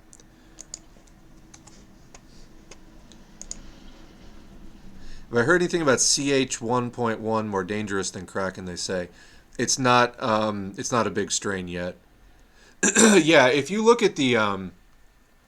there's that graph that shows up where the x-axis is ACE2 binding potential, in other words, infectiousness, because the ACE2 receptor is where it infects. So how much it can bind to the ACE2 is like how easily it can get into your cell. And then the y-axis, the up part of the graph, is immune evasion. And XBB is up in the upper right corner, so it's both very immune evasive and it's also very transmissible. I seem to recall the CH strains also being pretty severe out there. So far, they have not been able to outcompete the existing strains, but I've not really heard anything specific about that. What a silly claim, we don't know if COVID is rising. Yeah, there's a lot of COVID in the sewage. Usually means it's spiking. Somehow we just don't know. Yeah, exactly. Like, where'd it come from? You know, the sky? How'd it get in the wastewater if it wasn't in people's bodies first? My daughter's teacher, 5 times vaccinated, caught COVID last week, shows sign of brain fog, my daughter says, and he'll only stay 5 days in quarantine because that's our Greek CDC's instructions. This is the consensus now around the world. We have to fight it tooth and nail. I'm not even seeing, like, you know, signs of verbal struggle at this point, let alone tooth and nail, but it's got to come. It's got to come. Honestly, at this point, I bet my boss wouldn't let me have off even with a positive COVID test. He was a herd immunity guy back in March 21 and couldn't wait to get rid of mask mandates in the restaurants. Just another pig who should not be in charge of anyone else's life. Yet another reason we need to end capitalism. He got the right to run your life just because he got property. That's it. The only way to abolish COVID is to abolish capitalism. Literally. I mean, it's like ending climate change. We have seen capitalism is not going to do it. When has the latest vaccine come out? I got one back in mid-November. You probably got the updated because it came out, I think, over the summer, late summer into the fall. So you probably got that. Funny thing is we have a law in Greece saying, 1, whoever exposes another and thus renders him helpless, as well as shall be punished by imprisonment for at least 6 months. 2, if the act caused the victim serious bodily harm, imprisonment of at least 3 years, or death, if it causes death, imprisonment of up to 10 years is imposed. Suppose all governments and everyone going around maskless should have been imprisoned by now. I mean, by those rules, yeah. But for whatever reason, and I'll tell you the reason, it's because it's too inconvenient for capital. They are not, they're no longer following those rules. So this is, again, it's like Lenin used to write a lot about this, about the limits of how much bourgeois, liberal, capitalist society could actually, honor its claims of like equality before the law and everything else. It's just as soon as it becomes a problem for capital, I mean, let alone that it's not enforced equally across classes. The capitalists always get better treatment, better justice, etc. As we see with like Davos, for example. But I mean, strictly speaking, in the legal system, they say law is a rich man's game. Very true, and the same basic concept. But yeah, as soon as laws become inconvenient for the system, they stop following them. So yeah. The nuclear war, which engulfed the US and Europe, has now spread to China, as had to happen sooner or later. Yeah, it's like the same thing. Just like insert other things there and just see how absurd it is. Didn't China build new hospitals in a matter of days? They sure did. I posted a video of it back in a really early COVID update back in 2020.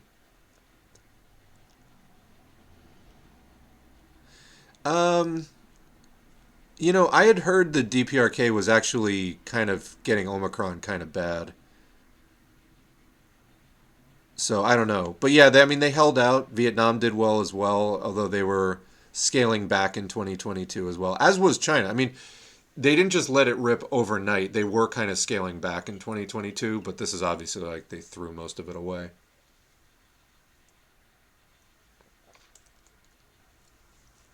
I'm not sure about DPRK. I did see something, though, that they were doing really well until Omicron, and they were struggling with controlling Omicron.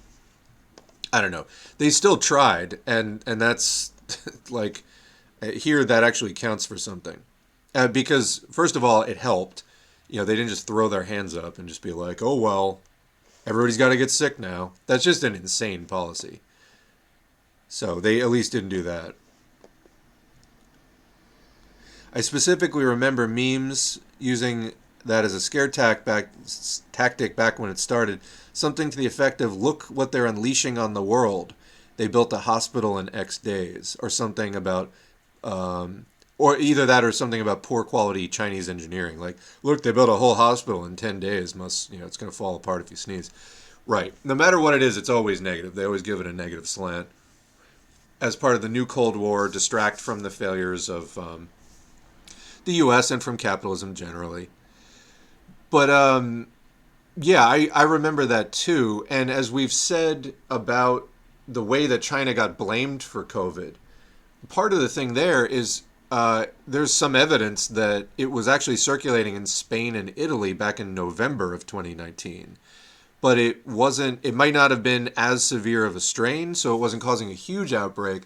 But then when it hit Wuhan, the Chinese government actually did something about it. And because, it's like a he who smelt it dealt it kind of thing. Although sometimes, it's not a perfect metaphor because sometimes that saying is true. But what they're trying to say is like, oh, look, China has a big outbreak. Meanwhile, the outbreak was actually going on in other places. But as they had chosen to ignore it, they didn't get blamed for being the first. So they're like, oh, look, China has a disease. And they're like, well, they're just actually the first one. Like, other places had it first. China was just the first to care about it. So then they actually got blamed for spreading it when they're actually the first to control it. Probably Italy did a lot more to spread it. You would never hear in a million years a scientist in China, DPRK, Vietnam, Cuba say something like natural immunity or how often do we have to get COVID to stop getting COVID. Well, you would hear it in China today maybe because that's more what they're doing now. It's crazy how subordinated science is to capital. Yeah, I mean, we had examples of how not to just completely let COVID spread, and unfortunately, that has really been scaled back at this point. I don't know where things are going, but I suspect it's going to be free fall. My mom has worked in hospitals for decades, and she was giving me the it'll mutate into something less severe shit a few weeks ago. I was stunned and disappointed. There is literally nothing to suggest that. It has only gotten worse over time, as generally is the case. Like, you have no reason to think that.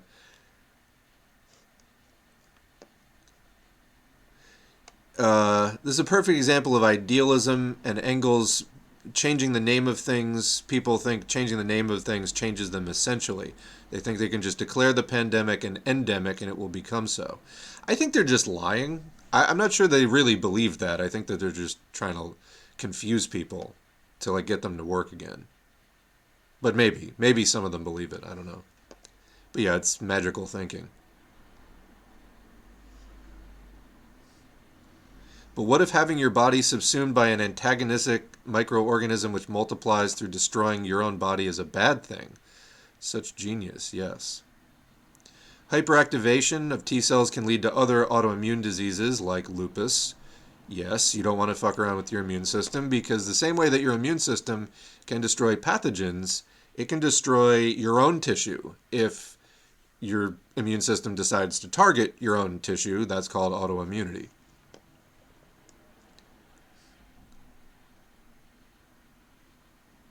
Oh, China didn't just resemble pre-COVID days, it was identical where I am.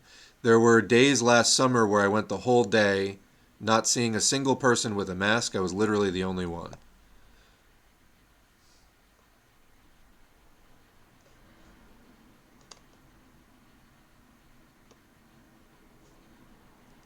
Every Marxist should have been careful of these petty bourgeois scientists and bourgeois governments. We have fallen behind dialectical analysis.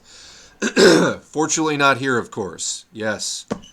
And that's, we host these live communist chat spaces to pool the talent. We'll see where this ends up eventually.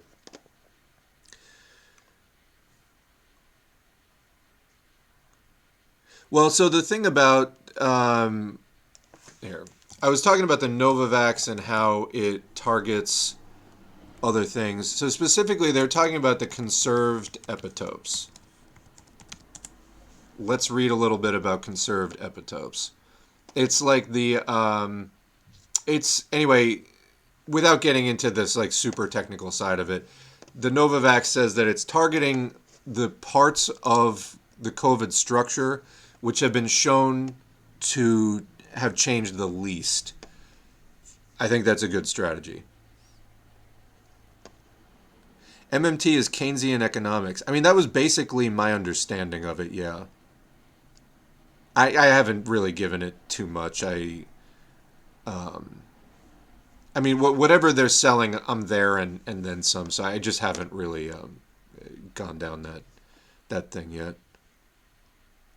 The fact is, like, whatever we end up doing with socialism, like you look at how like the Soviet system worked and etc. Like exchange transactions between businesses and things like that had to be in alignment with the plan, like the economic planning documents, and so the industrial banks and things had to like it wasn't a market system where money was just flowing around. Parts of the economy had like a money based system, but as far as like large scale transactions of like industrial components and things, it had to be cleared with the economic plan. So it really wasn't anything like MMT or anything like that. So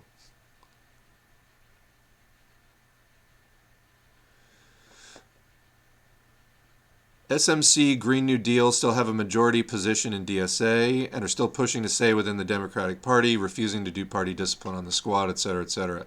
Yeah, there's real problems in DSA for sure. There's also people fighting doggedly against it. So, I mean, there's a fight within DSA for that. I mean, there was stuff I was retweeting today. Actually, let me go find it since this is highly relevant. There were people talking about uh, misrepresentations of democratic centralism within DSA. And where is it? Okay. So this is somebody named DSA for the Squad Plus. DSA is at a crossroads. Do we orient to the masses or do we go down the path of sectarian irrelevance? And this was retweeted or quote tweeted by at House97Glass. You're not following the masses. You're dick riding an unpopular capitalist party. Democrats are supported by 28% of the population, just like Republicans, and declining. 41% are independent. So, I mean, it's true that independents, tend to like lean to one side or the other. But the point is the Democratic Party is not it, like for sure. The other thing is the Democratic Party itself, you can look, and we've covered this before, on an issue like Medicare for All.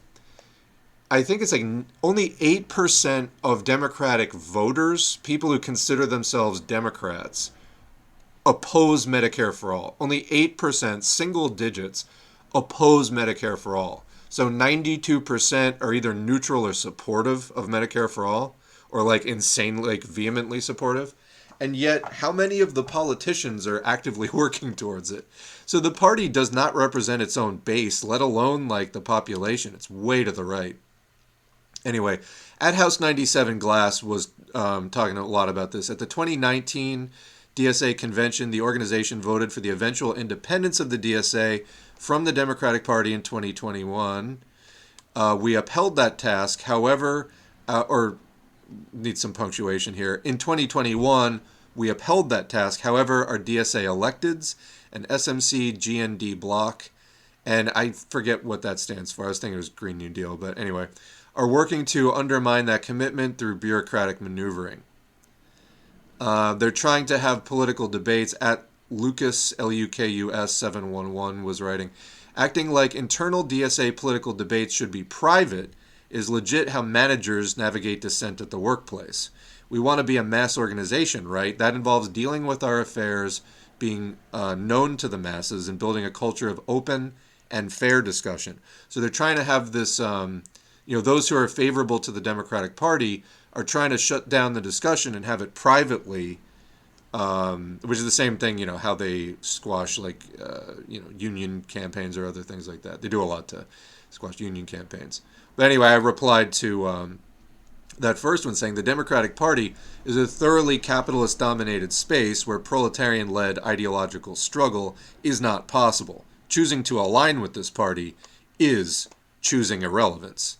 The Democratic Party is headed downhill in popularity right now. So anyway. But yeah, the refusing to discipline the squad, etc., etc. But see, the benefit of this, and what people I think have to understand right now, is why I have advocated for participation by anyone who considers themselves left in these organizations, is so you can see this debate, so you can participate in it, so you can learn from it, so that you can, suffer the slings and arrows of it, and you can come out with sharpened class consciousness about what actually needs to be done. Because that comes down to you and your actions in the end. And if you don't participate, you're not going to have a fucking clue about what's been happening. You're not there for the decisions and the discussions, and etc. So what's happening in DSA is like half the organization is ready to move on from the Democratic Party, at least, and are fighting with the other side. And what is going to eventually happen, I would suspect, is the anti-Democratic Party side is in one way or another going to break off but stay intact.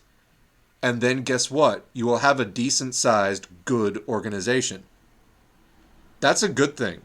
But see, it comes out of that whole struggle process. And if people just stand on the sidelines and say like, oh, it's all fucked, that organization is like not good enough for me. Yeah, it might not be that great, but it's through that struggle and ideological struggle that you meet up with other people and then reorganize. Because if you don't have the parties you need, it means you have to reorganize in the movement. I have great faith in people to do that, but it requires participation. If you don't participate, the process doesn't move forward. In a small country like mine, Greece, though we have 5% communist support, we can't have a revolution going on without international support. So fighting for reforms is the only thing we can do for right now. Do you think we're going to be led to reformism eventually? Well, I think that stagnation is bad, and stagnation is always a risk. I think there was definitely like direct revisionism in the USSR, for example, after Stalin, etc. But on top of that, the stagnation of the world communist movement beyond that, in the later 50s, 60s, 70s, I think paved the way for some of the problems. And yeah, there was sort of direct conspiratorial revisionism leading to re-liberalization and things like that in China and the USSR by the late 70s and 80s. People directly working in an anti-communist manner to change policy to be capitalist again. But I think beyond that, stagnation's bad for the movement because it is that thing of you lose morale, you lose traction, you lose hope, you lose the optimism of looking forward to revolution, to big changes. And so, yeah, I think stagnation is always a danger, and you have to find ways around that. You have to keep finding ways to keep the struggle moving forward to prevent that sort of wallowing in the idea that nothing will ever change and we have to just settle for mere reformism. That's where it comes from, I think, is that dying of the energy. You got to keep your momentum up, So, and that momentum, it's forward motion. You got to keep that up because when that dies down, that's when the movement turns on itself and starts really settling. And I think it gets harder to fight those revisionist and reformist tendencies. So, are you going to be led to reformism eventually? Not necessarily. But I think that as you're in that position of being a bit frozen, you have to take measures to,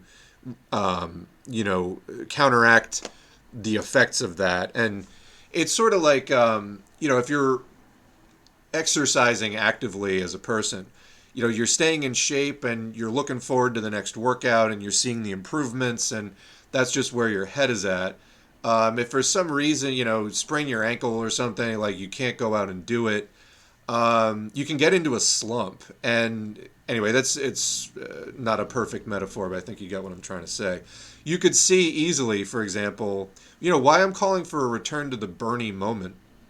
obviously without Bernie and without the Democratic Party, is you had a time there where people in everywhere around the United States was rallying by the stadium full to get excited about the possibility of doing massive popular changes that would benefit working people. And people came out of the woodwork because they thought something was possible and they were getting involved in discussions. They were letting themselves dream a bit again. And that's where this comes from. Workers dreaming of a better future and being willing to take some risks to act on it. If the fear and the stagnation outweighs those hopes and enthusiasm, the overall result is loss. If the hopes and enthusiasm overcome the fears, then you get some forward progress. So, yeah, you need wins, you need rallies, and you need to keep things oriented towards the future rather than towards despair. All right, I see there's another comment about COVID. I think that's a good moment to switch into part two. We're going to do some articles. I'm going to just step away for one brief minute. I will be right back, and we'll do at least another hour.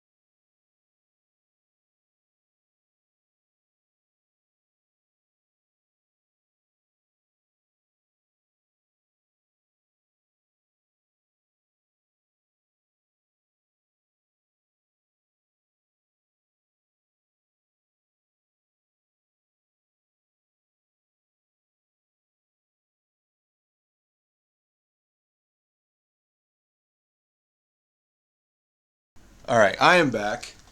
It's S4A live stream number 78, part two here, I guess. We're doing chatting, and we're doing a grab bag of what is left over from the year-end COVID wrap-up. We're about to finish it up. This will basically close out the last of the COVID articles. So let's get into it. Got a bunch of stuff organized here. And I think we're going to start out with, I guess, sort of getting some perspective on, where did I put this? Oh, I didn't move it into the folder. There it is.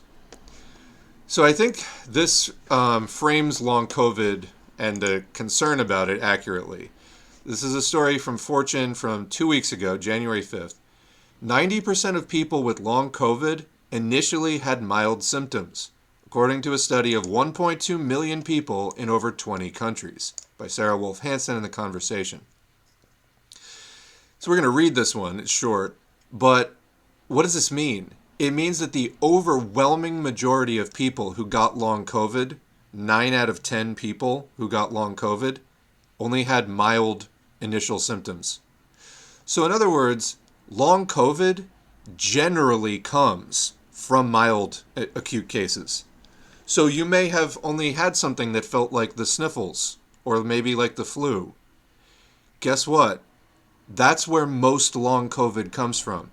Now, if you get real severe COVID, like you get hospitalized in particular, that is going to up your odds of getting long COVID dramatically. Your odds go up to like 50 or 60% of getting long COVID if you're acute initial phase COVID when you contract it in the first few weeks. If it's bad enough to land you in the hospital, your odds of getting long COVID are like basically 1 in 2. Now, even if you're fully vaccinated, last we checked, your odds of getting long COVID are somewhere between like 10 and 20%, about 1 in 6. Those aren't good odds. So even the best protection you can get from vaccines that we know of currently only reduces your odds of getting long COVID to 1 in 6. And it's going to vary based on your age. Some other factors, women get long COVID more than men for some reason, it seems like. It could just be due to like reporting bias, but probably not, because that's been a really consistent finding like over years now in multiple studies. So there are some factors that are going to determine your particular odds of getting it, but in general, getting fully vaccinated, it does not reduce your odds of long COVID to zero, not even close.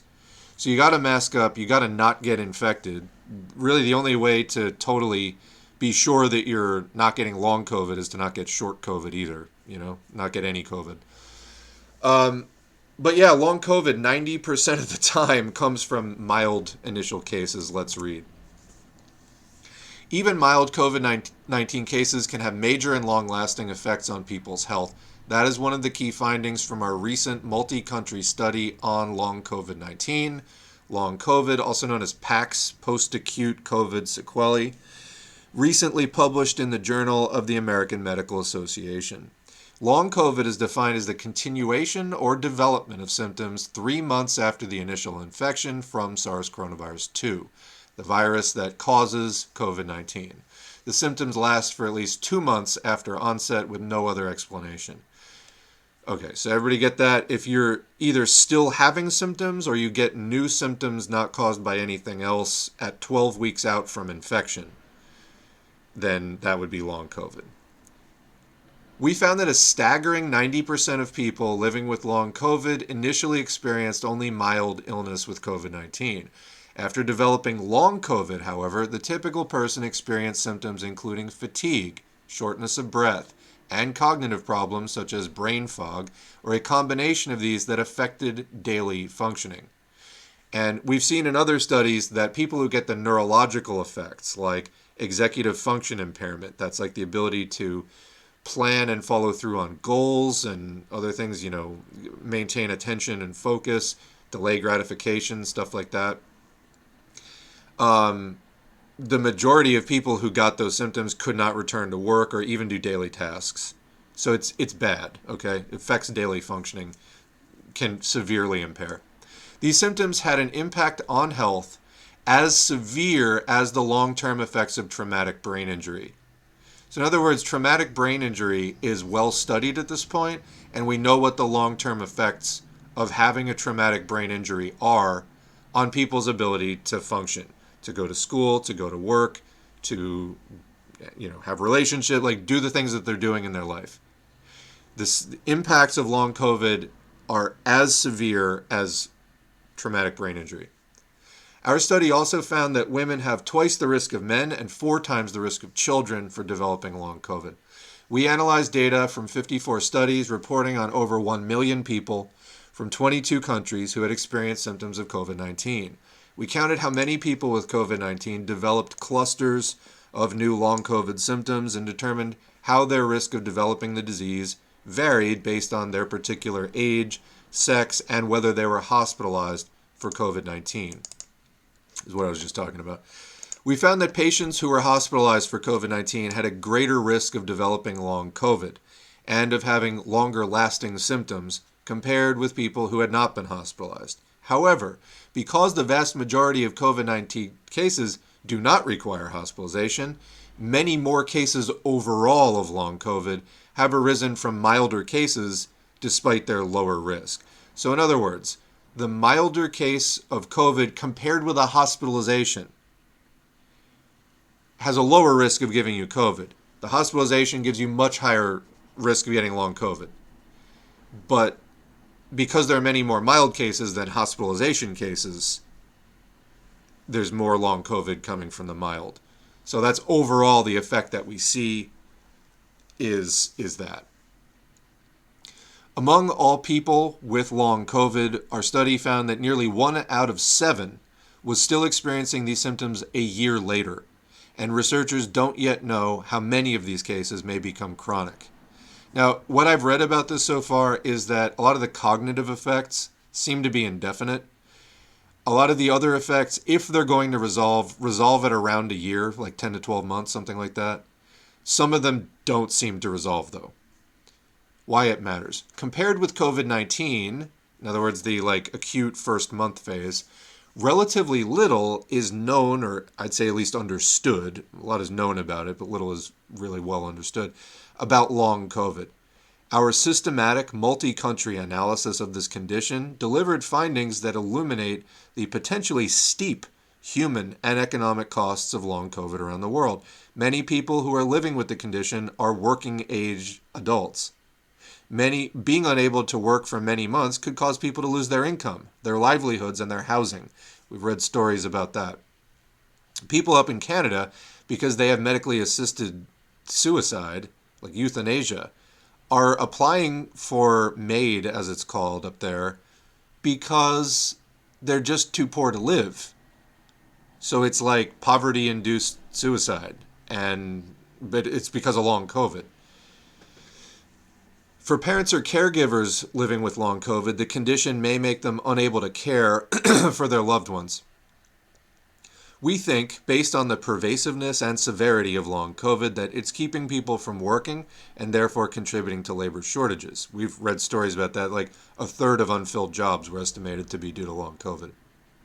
Long COVID could also be a factor in how people losing their jobs has disproportionately affected women, because long COVID also disproportionately affects women, and long COVID can cause you to not be able to work. We believe that finding effective and affordable treatments for people living with long COVID should be a priority for researchers and research funders. Long COVID clinics have opened to provide specialized care, but the treatments they offer are limited, inconsistent, and may be costly. And if there's one thing we know about the U.S., there's not good insurance coverage. What's next? Long COVID is a complex and dynamic condition. And let me add here that, saying that the effects of long COVID are equivalent to the overall severity of long-term effects of a traumatic brain injury, I think you could say that in large part that's because long COVID causes traumatic, well, it's not traumatic in the sense of like a knock on the head, but it is a brain injury. It's a brain injury. When we say that COVID infects the brain and causes brain fog, that's brain damage. It's caused by a virus and it's caused by inflammation ensuing from that infection, but that's brain damage. It's a brain injury. Some symptoms disappear, then return, and new symptoms appear, but researchers don't yet know why. While our study focused on the 3 most common symptoms associated with long COVID that affect daily function, the condition can also include symptoms like loss of smell and taste. And when it's not just loss of smell and taste, it's also distortion of smell and taste. Some people get where food tastes like garbage, like they literally taste everything that they try to eat, and of course you have to eat for energy and for things to rebuild your body with, tastes like garbage. If everything is tasting like a rotting corpse, it's going to be hard to get enough to eat. This is a real problem. Insomnia, gastrointestinal problems, and headaches, among others. But in most cases, these additional symptoms occur together with the main symptoms that we made estimates for. There are many unanswered questions about what predisposes people to long COVID. For example, how do different risk factors, including smoking, high body mass index, meaning overweight or obesity, influence people's likelihood of developing the condition? Does getting reinfected with SARS coronavirus 2 change the risk for long COVID? Also, it is unclear how protection against long COVID changes over time after a person has been vaccinated or boosted against COVID-19. Although we read a study about that, and it was clear it did reduce the risk versus, this was a study out of Italy, obviously after the vaccines were available, so at least 2021 or later. The fully vaccinated people with a booster, so their risk went down to about 17% of long COVID, whereas the unvaccinated was like 40%. So anyway, that's what I recall there. I'm not sure why they're not citing that. COVID-19 variants also present new puzzles. Researchers know that the Omicron variant is less deadly up front than previous strains. Initial evidence shows lower risk of long COVID from Omicron compared with earlier strains, but far more data are needed. Most of the people we studied were infected with the deadlier variants that were circulating before Omicron became dominant, although Omicron not, when they say less deadly, that's true, but not by like a ton. So anyway, we will continue to build on our research. And let's remember, 1 million people have died in the U.S. I believe like 225,000 of them this year, something like that. So yeah, it's less than previous years, but it's still a lot. Why would you just keep emphasizing this? It's misleading. Anyway, to say it's less deadly. Yeah, but I mean, still very deadly. Anyway, uh, that's like saying like sulfuric acid. It's less corrosive to human tissue than I don't know, some insane. But yeah, you still don't want to be drinking it. What are you talking about? Misleading.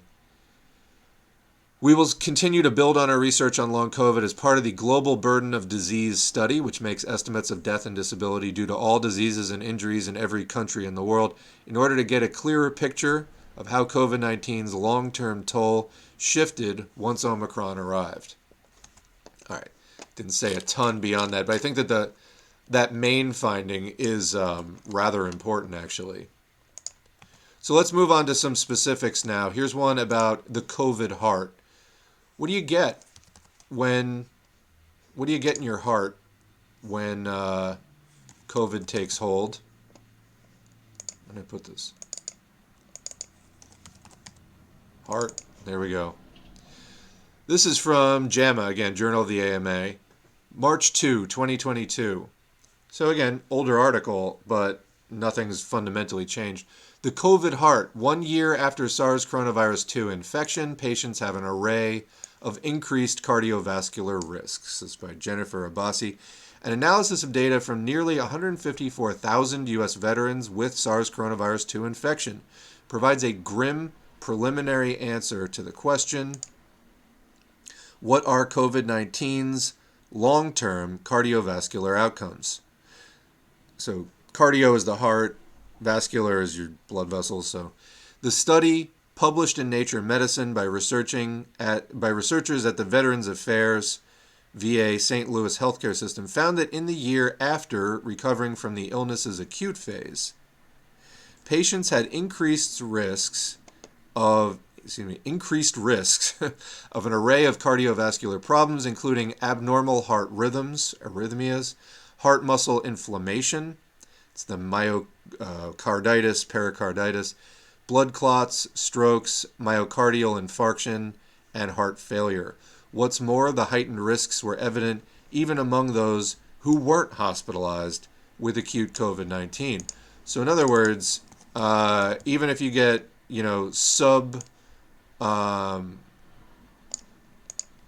sub-hospitalization level COVID, still all of these increased heart problems.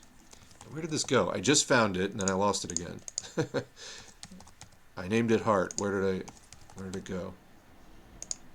I don't know if just the search on this computer is not good or what.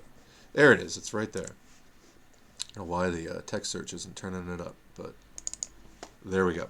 The backstory. At the beginning of the pandemic, the research team resolved to identify and address important knowledge gaps around COVID-19. Study senior author Ziad Al-Ali, we've covered him before, MD, told JAMA in an email. At that time, none of us knew anything about long COVID. Over several weeks, we started hearing about patients who were not fully recovering and had lingering issues, including heart problems.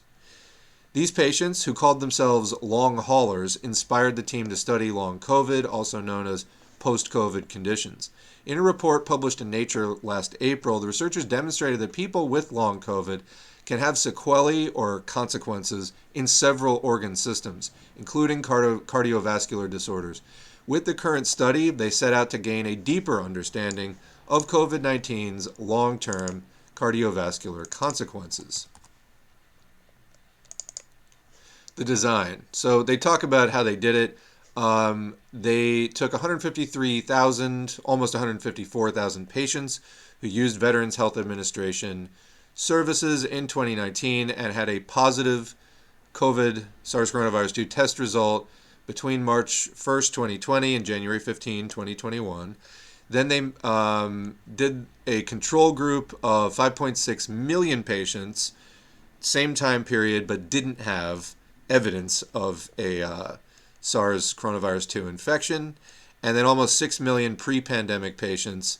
That's the historical control group prior to the pandemic, because the people from the same time group who just didn't have a positive result, they might have had it anyway. So you want to compare to people who definitely had it, people from the same time period who probably didn't have it, and then people from 2017 who definitely didn't get COVID. So it largely comprised older white male patients. The COVID-19 cohort was average 61 years old, 89% males, 71% white. But because it was large, it did include 17,000 female patients, 37,000 black patients, almost 8,000 Latino, Asian, American Indian, Native Hawaiian, and patients of other races with COVID-19. So it was a very, very large group there, sample.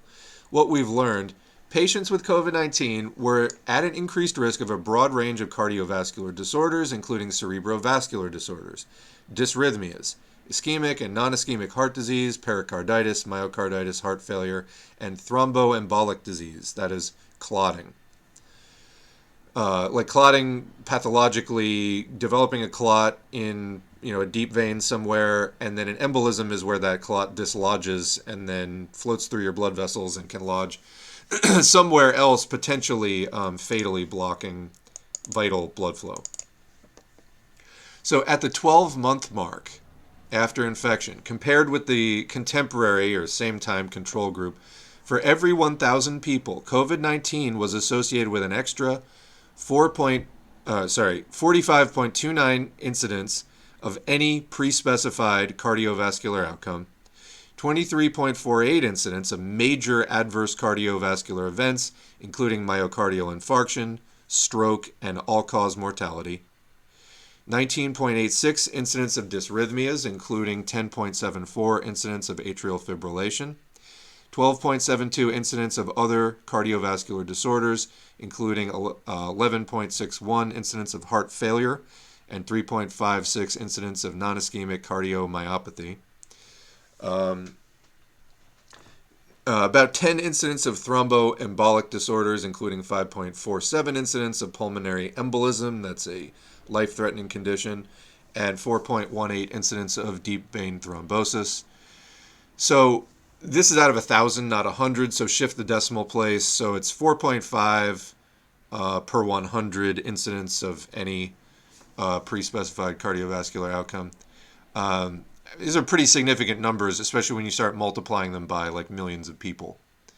So yeah, and you can see the rest of them on the screen there. They get down into smaller numbers below that. Patients with more severe disease, determined by whether they recuperated at home, were hospitalized, or admitted to the ICU, had higher risks. But the risks were evident even among those who were not hospitalized. Other subgroup analysis found increased risks regardless of age, race, sex, obesity, smoking, hypertension, diabetes, chronic kidney disease, hyperlipidemia, which is like cholesterol, and pre-existing cardiovascular disease. So subgroup analysis found that the risks were present in every subgroup, regardless of age, pre-existing conditions of the types listed, etc. So this whole thing that like just be healthy and you'll be fine, no, the increased risks of heart and cardiovascular, general cardiovascular problems are found in all these different groups, regardless of obesity, smoking, hypertension, etc. The study's overall findings were consistent when outcomes were compared between patients with COVID-19 and the control group of pre-pandemic patients. Note on myocarditis, because some COVID-19 vaccines may be associated with rare cases of myocarditis and pericarditis, which is true. There are some risks of any medicine.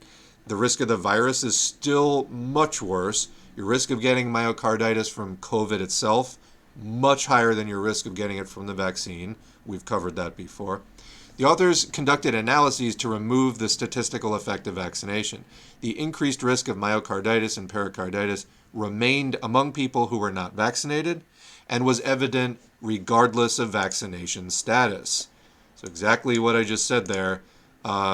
Yes, the vaccine, because it contains the spike protein, which is trying to train your immune system using, can cause, inflammation in your body, including the heart muscle. It can cause that, but it's way less likely to do that, the vaccine is, than the virus is. The surprises. The increased risks were most pronounced for heart failure and atrial fibrillation, but the breadth of cardiovascular disease involvement was eye-opening, Alali wrote in his email.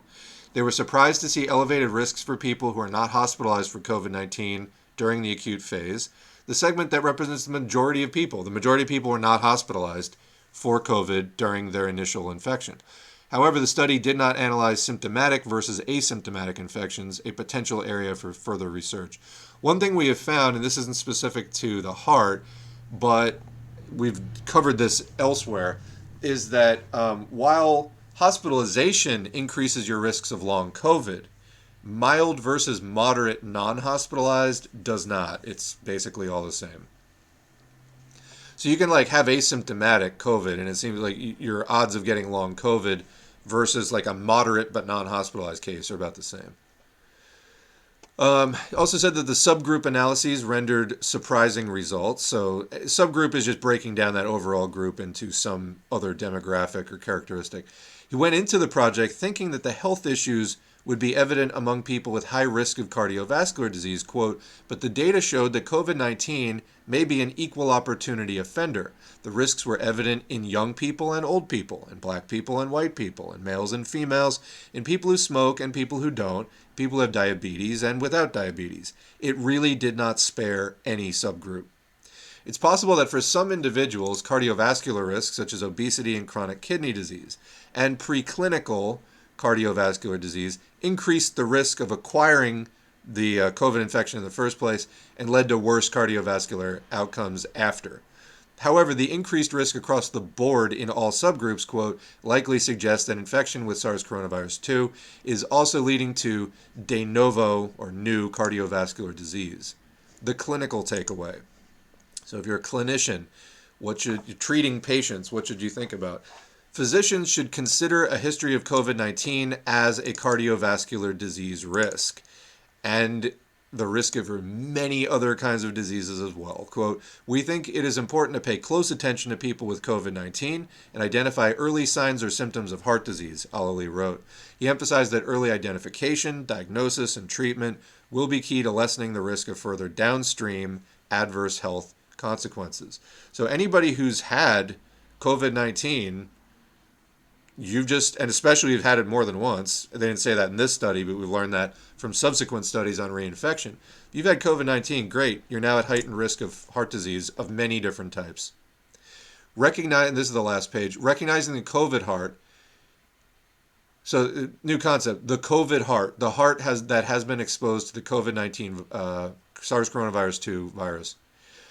The study demonstrates that cardiovascular disease is one facet of the multifaceted disorder known as long COVID, according to Alali.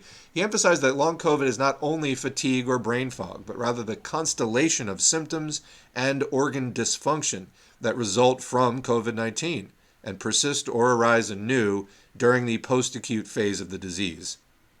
As the pandemic enters its third year, this is from a year ago, Alali said that a coordinated global response strategy, I'll stifle the urge to snicker here, is urgently needed to address the challenges of dealing with the long-term health effects of COVID-19, an enterprise he called a long COVID moonshot. Quote, I think there are a lot of knowledge gaps that need to be investigated in future research to gain a better understanding of the health trajectories of people with a COVID heart, cardiovascular COVID, and their long-term outcomes, he noted.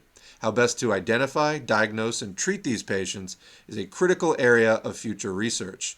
In our work, we show serious long-term cardiovascular disease consequences of COVID-19, Alali wrote. Most of these are lifelong conditions that will affect people for a lifetime and may impact their quality of life and other health outcomes. The risks reported in our paper may appear small, but given the large number of people with COVID-19 in the U.S. and globally, these numbers will likely translate into millions of people with heart disease in the U.S. and many more around the world. Remember, this is also very prevalent to begin with, prior to COVID, in the U.S.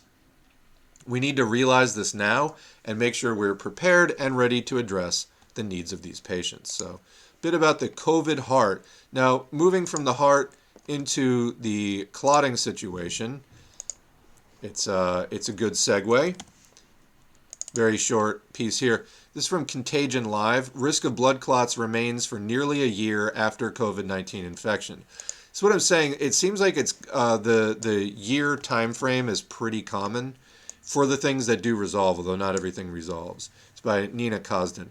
Blood clotting is a significant cause of death in COVID-19 patients. However, a new study published in the journal Circulation found that the risk of blood clots may remain for almost a year after acute COVID-19 infection. Quote, the effect that coronavirus infection has on the risk of conditions linked to blood clots is poorly studied, said William Whiteley, PhD, a clinical epidemiologist and neurologist at the University of Edinburgh and a co-leader of the study. Evidence-based ways to prevent these conditions after infection will be key to reducing the pandemic's effects on patients. So in other words, the pandemic's effects on people, its victims, the effect on the patients who have gotten COVID, they're looking for evidence-ways to prevent conditions like blood clots, which guess what are not good for you. I mean, obviously, if you get a cut, some clotting is appropriate, not like random clots floating throughout your body and blocking blood vessels, though.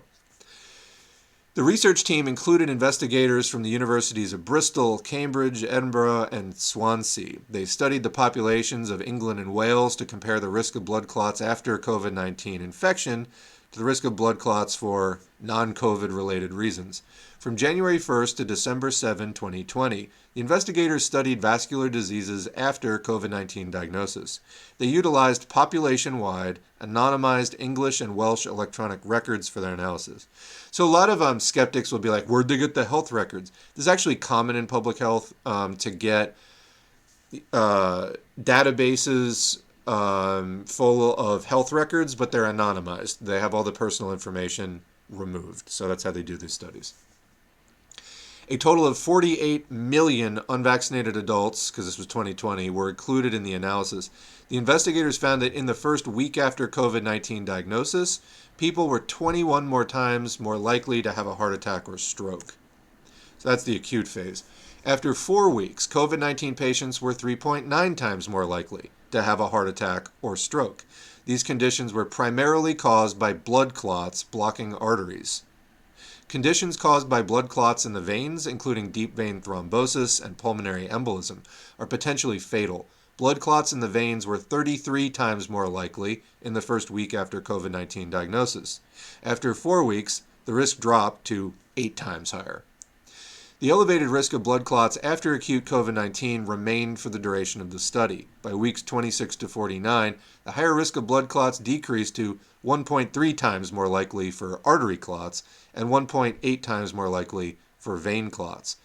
Let's unpack that a bit. So we're talking about half a year to a year later, you still had 30% to 80% more likely clots. I mean, that's a really substantial increase. Regardless, it's less than for 800% or 3,300%. But I mean, even at 49 weeks, that's a substantial increase in your risk for clots. And, so people are getting microclotting, they're maybe getting some bigger clots. That's not good for you. Even people with mild to moderate COVID-19 infection during the acute phase exhibited this higher risk for blood clots. However, preventative strategies, including administering blood pressure medication to high-risk patients, reduced the incidence of serious or fatal clots. Notably, these data were collected in 2020, during the first wave of the pandemic and before wide-scale vaccine rollout. During this time period, the investigators found COVID-19 caused an estimated 10,500 additional cases of heart attacks, strokes, deep vein thrombosis, and other blood clotting conditions. The incidence of vascular events after infection declines more rapidly for arterial thrombosis, arterial clotting, than for venous thromboembolic events. Remember, an embolism, a thrombus is a clot, and embolism is a clot that has dislodged and is floating. However, the risk of severe blood clots remained elevated for up to 49 weeks after COVID-19 diagnosis, which I think is the entire length of the study. So it probably goes beyond that. Overall, the risk of blood clots remains low. I mean, that's one way of putting it. In highest risk individuals, including men over the age of 80, an additional 2 in 100 may have a stroke or heart attack after acute COVID-19 infection. Okay, so that's a stroke or heart attack. Now let's add the 2% for other serious diseases. Then let's add the 4% for other serious diseases, and so on. We have shown that even people who are not hospitalized faced a higher risk of blood clots in the first wave. While the risk to individuals remains small, the effect on the public's health could be substantial, and strategies to prevent vascular events will be important as we continue through the pandemic. So, again, another brick in the wall here as far as damage being done to people's bodies. Let's look at the brain real quick. We've covered brain stuff quite a lot, and we're going to remind. This is, again, short. From the Mercury News, originally Bloomberg, brain and nerve damage fears rise after a study of millions of COVID patients from September. Pandemic may add to cases of Alzheimer's and Parkinson's disease, by Jason Gale. Brain and nerve conditions like Alzheimer's disease and stroke are significantly more common among COVID-19 survivors than among those who've never had the disease, according to a study of millions of patient records that raises alarms about the pandemic's devastating after effects, alarms which obviously are being put on snooze. Former COVID patients had a 42% increased risk of neurological problems a year after testing positive. A year out, 42% increased risk. Did you need that increased risk? No. The study published Thursday in the journal Nature Medicine showed. That translates to an extra 7 cases of impaired cognition, memory disorders, Parkinson's-like disease, and dozens of other brain-related conditions for every 100 people who caught the coronavirus. This is what I'm saying. You get 2% here, you get 2 extra heart attacks and strokes here, you get 7 in 100 extra memory disorders, impaired cognition, Parkinson's-like disease, etc. here. Add it all up, you have a substantially sicker population. And this is Ziad Al-Ali again. We're seeing the early warning signals of the toll the pandemic will leave in its wake, waves of disease and disability that clinicians and governments need to pay attention to. Some of the effects are life-threatening and have the potential to literally change people's lives forever. The findings add to evidence of the virus's potential to harm the central nervous system and exacerbate the global burden of dementia, which cost an estimated $1.3 trillion in the year that the pandemic began. So prior to the pandemic, it was already costing over $1 trillion because taking care of people with dementia is, pretty resource intensive. Also, they can't be contributing because they are severely impaired in the same way that somebody without dementia would be able to do. Oxford researchers showed in March that even a mild case of COVID is associated with brain shrinkage equivalent to as much as a decade of normal aging. I show that all the time. Let's show it right now. I think this is one of the things you're not likely to forget. No, let's try the whole word. There we go. That's what he's talking about. Even mild COVID-19 can cause your brain to shrink. This is from nationalgeographic.co.uk. Recent brain imaging shows that the disease can cause physical changes equivalent to a decade of aging and trigger problems with attention and memory. So back to the article. COVID doubled the risk of an Alzheimer's diagnosis and increased the chances of an ischemic stroke or Parkinson's-like disease by 50% in the year following infection, according to the study of VA patients. The odds of episodic problems, things that come and go, such as migraines and seizures, were increased by about 1/3 in former patients compared with people who avoided the virus.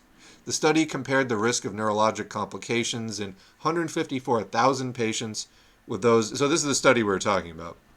It's like 150,000 COVID patients, 5.5 million non-COVID patients, and then almost 6 million pre-COVID patients. So this is also leveraging the largest nationally integrated healthcare system in the U.S., the Veterans Health thing. If we had Medicare for all and some sort of associated national record system, we could do better studies on this stuff. The research supports what's currently known, so this wasn't like in a different direction, about the nerve and brain consequences of COVID. However, we need to be careful assuming that the patterns they identified are relevant to younger and more diverse populations.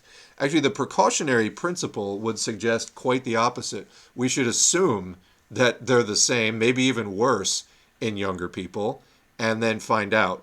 But as far as taking action to avoid the course of the disease, we should be assuming that it can do the same. So we have no reason to think otherwise, and that's the precautionary principle. So if you have some evidence that a thing can cause harm, you should take suitable precautions. You don't just wait for like direct evidence in all cases. So anyway. It's possible that COVID may directly cause some inflammatory ailments such as encephalitis or brain swelling, and Guillain-Barré syndrome, a mysterious condition that sometimes causes temporary paralysis, is often associated with viral infection. In other cases, COVID may unmask or hasten the diagnosis of neurodegenerative diseases such as Parkinson's or Alzheimer's, etc. A study by Oxford researchers in August on a different patient population found that the risk of cognitive and memory problems was 50 to 100% higher in COVID patients compared with individuals who hadn't had the disease. So that was a separate study. I mean, this has been confirmed many times over now. So just a reminder about COVID's effects on the brain. Now, as we switch into some of the last articles out of this batch that I pulled for the year end, cleaning out the 2022 chest of COVID stuff, let's talk about the gut microbiome. This is a topic that has been getting more and more attention. Which one of these do I want to do first? I want to do the other one first. So there are a lot of microorganisms in really everywhere in your body, on your skin, in your mouth, in your digestive system, other places that, microorganisms congregate.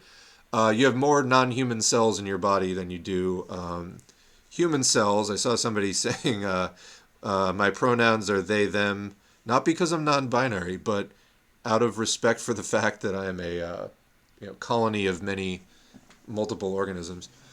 I thought that was funny. But anyway, what do we know about the impact of COVID, which can use the gut as a reservoir in long COVID? You can have tons of virus months and months after your initial infection. What's it doing to your microbiome, which is responsible for a lot more than just digestion? Well, this is from Gastroenterology.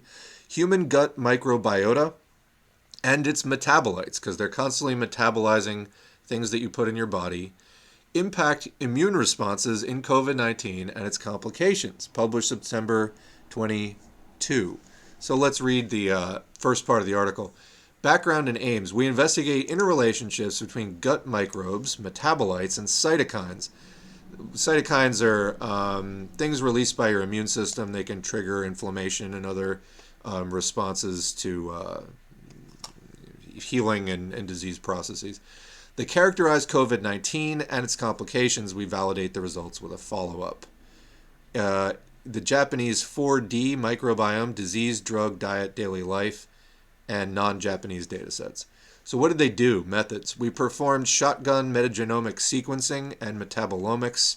This is analysis of metabolism on stools and cytokine measurements on plasma from 112 hospitalized patients with SARS coronavirus 2 infection and 112 non-COVID control individuals matched by important confounders. Okay.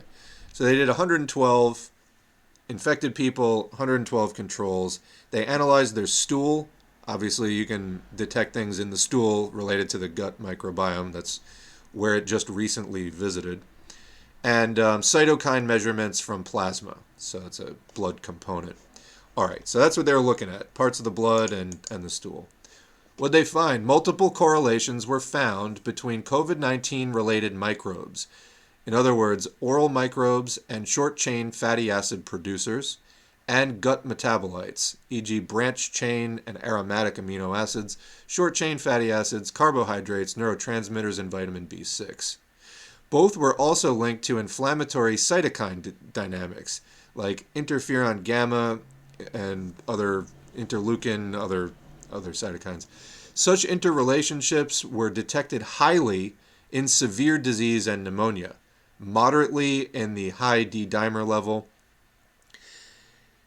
kidney dysfunction and liver dysfunction groups, but rarely in the diarrhea group. We confirmed concordances of altered metabolites in COVID-19 with their corresponding microbial functional genes. So this is kind of technical stuff here, but we're almost through it. Results in microbial and metabolomic alterations with severe disease from the cross-sectional dataset were partly concordant with those from the follow-up dataset. Microbial signatures for COVID-19 were distinct from diabetes, inflammatory bowel disease, and proton pump inhibitors, but overlapping for rheumatoid arthritis. So what is this? The microbial signatures from people who got COVID-19 were clearly distinct, like the overall pattern and picture of the microbes detected in people who got COVID-19 were distinct from people who had diabetes, inflammatory bowel disease, and proton pump inhibitors. But they were similar to people who had rheumatoid arthritis, which is kind of a difficult autoimmune thing. That's interesting. Random forest classifier models using microbiomes can highly predict COVID-19 and severe disease. The microbial signatures for COVID-19 showed moderate concordance between Hong Kong and Japan. Conclusions. Multiomics analysis revealed multiple gut microbe metabolite cytokine interrelationships in COVID-19 and COVID-19 related complications, but few in gastrointestinal complications, suggesting microbiota mediated immune responses distinct between the organ sites. Our results underscore the existence of a gut-lung axis in COVID-19. So in other words, what's going on, and actually they have a visual, I know this is probably like way out of most people's usual thing, but here's a visual. So in the controls, they looked at the overall person, their lungs, and their gut. See all the intestines. The small one's in the middle, the large one is around the edge. So the gut metabolites, they looked at different chemicals that are produced in the gut, like vitamin B6, or things that it's processing anyway. Gut microbiota, you have many different species of bacteria in your gut. So they looked at over 2,000 species and over 7,000 functional genes, and then 70 different cytokines in the blood. And of course, there's interplay between the bloodstream and your digestive tract. So then in the COVID group, we see pneumonia in the lungs, and then a gut-lung axis, meaning an interrelationship. Extrapulmonary complications, coagulopathy, that would be the clotting we were talking about. Liver dysfunction, kidney dysfunction, and diarrhea are some of the things that happen with a COVID-19 infection. So anyway, let's now jump to the second article. Gut microbiota from patients with mild COVID-19 cause alterations in mice that resemble post-COVID syndrome. So we've established in the first article that there is a gut-lung axis, and people who get COVID, it results in alterations in what's going on in the gut microbiome, basically. So gut microbiota, they're living organisms, right? They're bacteria and other stuff. You can do fecal transplants. This is a thing. Sometimes they're used as a therapy for people who have a really hard, or having some severe inflammatory things. Sometimes can get like transplants of better microbiomes from healthier sources. And anyway, fecal transplant. If you never heard it before, you heard it here first. So if you take the gut microbiota from people with COVID, and put them in mice, it causes alterations or disease in mice that resemble post-COVID syndrome. Let's read a little bit more. There's mounting evidence that SARS coronavirus 2 targets tissues beyond the respiratory tract. And for sure, when is this from? I don't see a date. Anyway, but yeah, definitely. Long-term sequelae after COVID-19, that would be long COVID, are frequent and of major concern. Prolonged virus detection in the gut, this is what I was saying, the viral reservoir in the gut, has been particularly intriguing. Of note, SARS coronavirus 2 infection also disturbs the gut microbiota composition, a finding linked with disease severity. So the more it disturbs the gut microbiota composition, it's linked with disease severity in patients with COVID-19. Here we aimed to characterize the functional role of the gut microbiota in the long-term consequences of COVID-19. To this end, we characterized the gut microbiota from COVID-19 human subjects and followed the effects of human fecal transfer to germ-free mice. So germ-free mice, I'm not really a fan of animal testing and I don't like reading about it. But anyway, germ-free mice are mice that are basically like don't have a microbiome. They're like sterile in that sense. And so anyway, they transferred that microbiome sample into these mice, and it was the only thing in them, roughly, and then they observed the effects. The results: the gut microbiota of post-COVID subjects, up to 4 months after the initial infection or positive test, revealed a remarkable predominance of Enterobacteriaceae strains with multi-drug resistance phenotype compared to healthy controls. After fecal transfer to germ-free mice, animals receiving samples from post-COVID subjects displayed higher lung inflammation and increased susceptibility to pulmonary or lung infection caused by an antimicrobial resistant Klebsiella pneumoniae strain. These mice also showed poorer cognitive performance associated with increased expression of tumor necrosing factor alpha, reduced levels of brain-derived neurotrophic factor, BDNF, and postsynaptic density protein, PSD95, in the brain.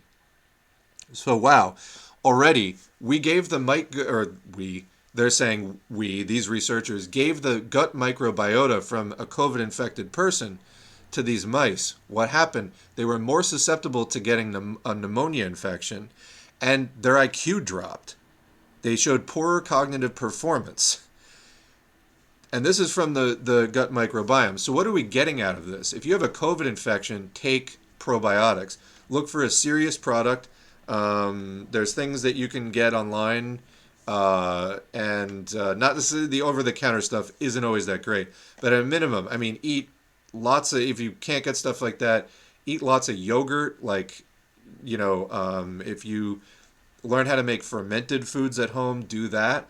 But you need to fix your gut microbiome, clearly, because the way that COVID alters your gut microbiome may be contributing to the long COVID directly, because when transplanted to the mice, it caused some long COVID type effects.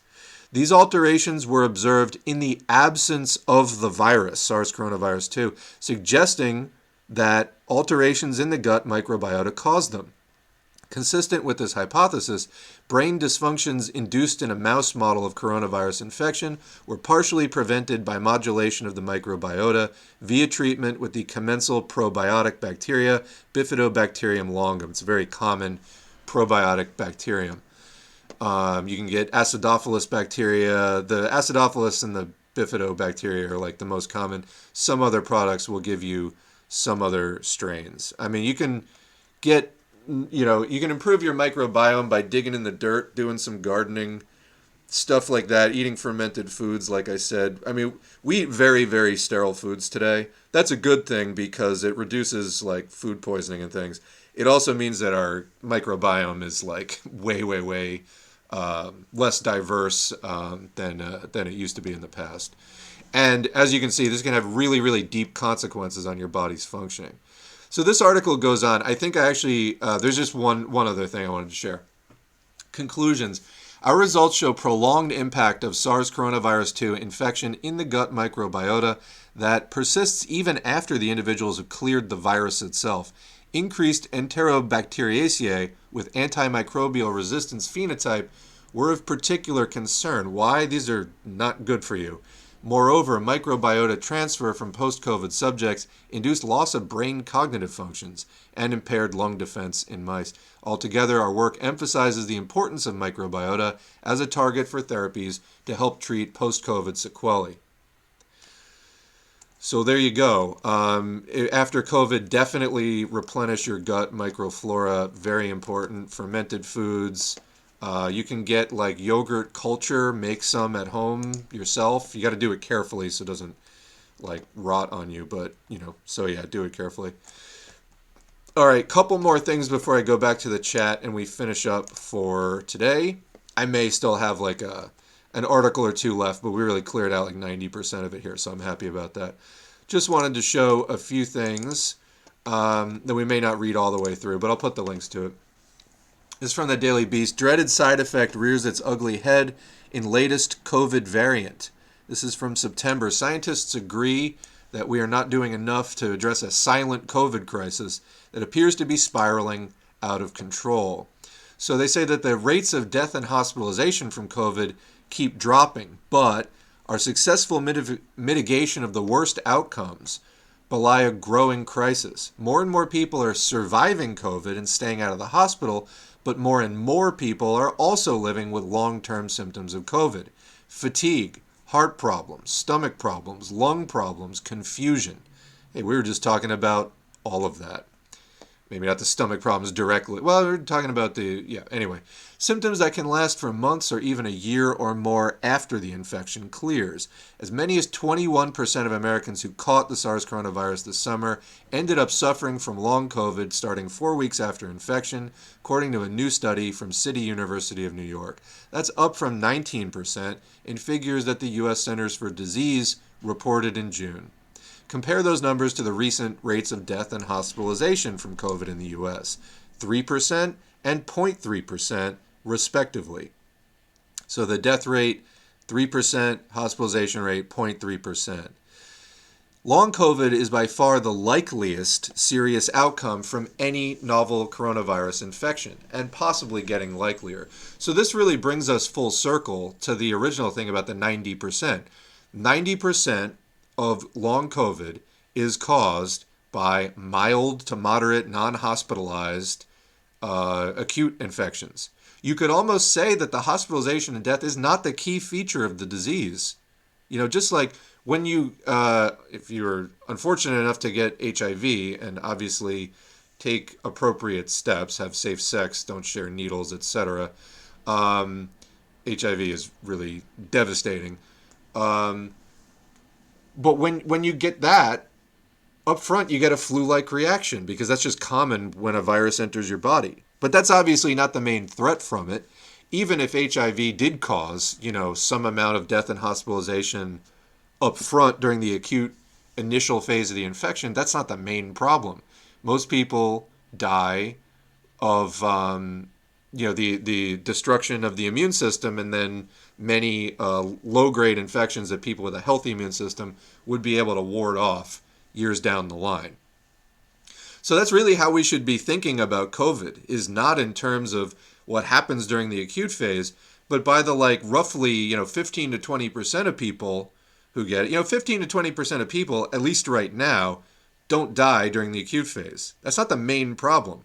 I mean, hospitalization and death is concerning, but it happens at a much lower rate. What happens at a much higher rate is 15 to 20% of people get long-term disability and injury. So anyway, that's what this article is talking about. And again, it brings us full circle. We shouldn't be thinking about COVID just in terms of its risks of hospitalization and death. That's a problem. The much bigger concern is the long COVID. Now let's look at a case study quickly. It obviously wasn't the whole article, but I will put the link if you want to follow up on that. But here's a case study from Education Week by Mark Lieberman from November. I just want to get better. A teacher with long COVID retires earlier than she'd hoped. So Betsy Peterson spent the first half of her career in IT and advertising, then stayed at home raising kids for 11 years. In 2005, she went back to work, started a new career, teaching tech classes at public K-12 schools in Massachusetts. She loved her job, her students, and her colleagues, but at the start of this year, her personal life hit a rough patch. Her dad died in March after contracting a virus at his nursing home. Not long after, she contracted COVID. Her case was mild at first, like 90% of people who get long COVID, but an array of troubling symptoms followed. She ended up retiring in April at age 59, years before she had hoped to. This is her story in her own words. The following interview, conducted on November 2, has been condensed for length and clarity, and they didn't name the district so that she could speak freely about her experience. So she says, the brain fog is the debilitating part. I contacted my colleagues, could I borrow some of your lessons and just teach your lessons until I get back? But I couldn't make any sense of them. Executive function is the cornerstone of what teachers have to have. You're trying to deliver a lesson and keep kids in line and be alert for active shooters in the hallway. So very true. Executive function, that juggling multiple plates at once, all the while moving towards your goals. That's exactly the kind of thing that long COVID interferes with. I would try to call the doctor to get some information. If I got an answering machine, I would write a note, but then the note would go missing in my house for 3 weeks. Everything was written on sticky notes. Everything was set to alarms, so I would at least remember to take my pills. I thought maybe it was the start of dementia. I also have shortness of breath, fatigue upon exertion, dizziness when I stand up, GI symptoms. I didn't have any of these long COVID symptoms while I was sick with COVID. They all came after. Because I had gone out for emotional distress with all that was going on with my dad, everyone involved was presuming the cognitive issues I was having were from the stress. I worked in a low-income district with kind of at-risk kids. It was a great district to work in, but they were really irritated by my being out. They had to use their building sub to cover my spot. It's COVID. It's a struggle for them. Nobody wants to sub anymore. My school demanded that I come back at week 11 after I'd used up my family and medical leave, FMLA. I wasn't able to. I asked if I was able to use my personal days or my bereavement days. They said no. I said, you told me I was entitled to 12 weeks. They said, we applied some time to sick days taken back in December. Why would you do that? They said, really, you've had enough time. You need to be back in on April 27th. And so many stories like this, by the way. But anyway, my brain is broken. I resigned in April. I think that their tiredness around the situation was probably more wrapped up in their overall tiredness from the COVID situation. I don't think it was about me. At the time, I was so muddled, I didn't even think to call the union rep and say, what should I do? I'm not the kind of person that wants to throw someone under the bus. I don't think it's legal that they didn't let me take my bereavement days or my personal days. The schools don't pay into the state's paid family leave, which would give you 26 weeks of paid time. Most people get better at 6 months. I'm already past 6 months. I don't know where she's getting most people get better at 6 months from. A year is another point. A year and a half is another point. I'm doing cognitive and physical therapy and seeing a mental health counselor because it's frustrating. It's been emotionally kind of a roller coaster. I haven't had income since January. I'm single, self-supporting. My costs for Cobra, this is where after you leave your employer, you get to keep the plan you were on, but you have to pay for the whole thing. It's a terrible deal. Because normally your employer is paying for at least half of the contribution, and then they're not anymore. You get to keep the plan, but you have to pay for the whole thing. Most people can't afford it. In her case, it was $1,200 a month. Yeah. I filed for retirement in June, and I hopefully will get my first check on November 30. I will have been 11 full months without income, which is just crazy. Because it's my second career, I never got up to the percentage that other people would for my pension, but by leaving 5 years early, I'm only at about half of that. My pension will give me about $2,000 a month, not enough to cover my taxes and utilities and things. I'm going to have to get a job to supplement. I don't know how I'm going to be able to work. My brain is broken. While I'm unloading the dryer, I will walk away and start doing something else.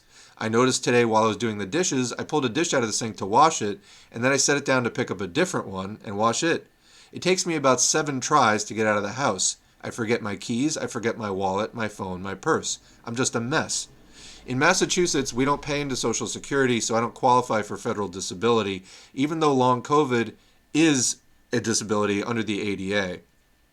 I have enough quarters to take Social Security and qualify for disability, but you have to have worked for the private sector, in the last 10 years, so I don't qualify there. She's been teaching for since 2005. And we don't qualify for Social Security anyway. It's just frustrating. So this is like the welfare system in the U.S. It's fucking totally, her brain is broken, that system is broken. I was a super high-functioning teacher. Everybody really liked my work. For me to have to stop because there wasn't a way for me to pause long enough to get better is really frustrating. In Massachusetts, if you've retired and you want to reinstate yourself, you have to commit to working 5 more years. They won't adjust your retirement unless you hit that 5-year mark. Maybe I could work until 66 and then petition to have them reinstate me. I contacted the retirement board and told them, I can tell you what you would have taken out of my pay. Can I give you that $60,000 and then retire at the level that I would have been at? There's a bill in the works that would allow people to do that if their district was willing to pay the majority of it. I applied for disability. I was denied. I should probably get legal counsel if I'm going to think about appealing. I talked to someone at the state and they said to contact my local union. I did contact them a couple weeks ago.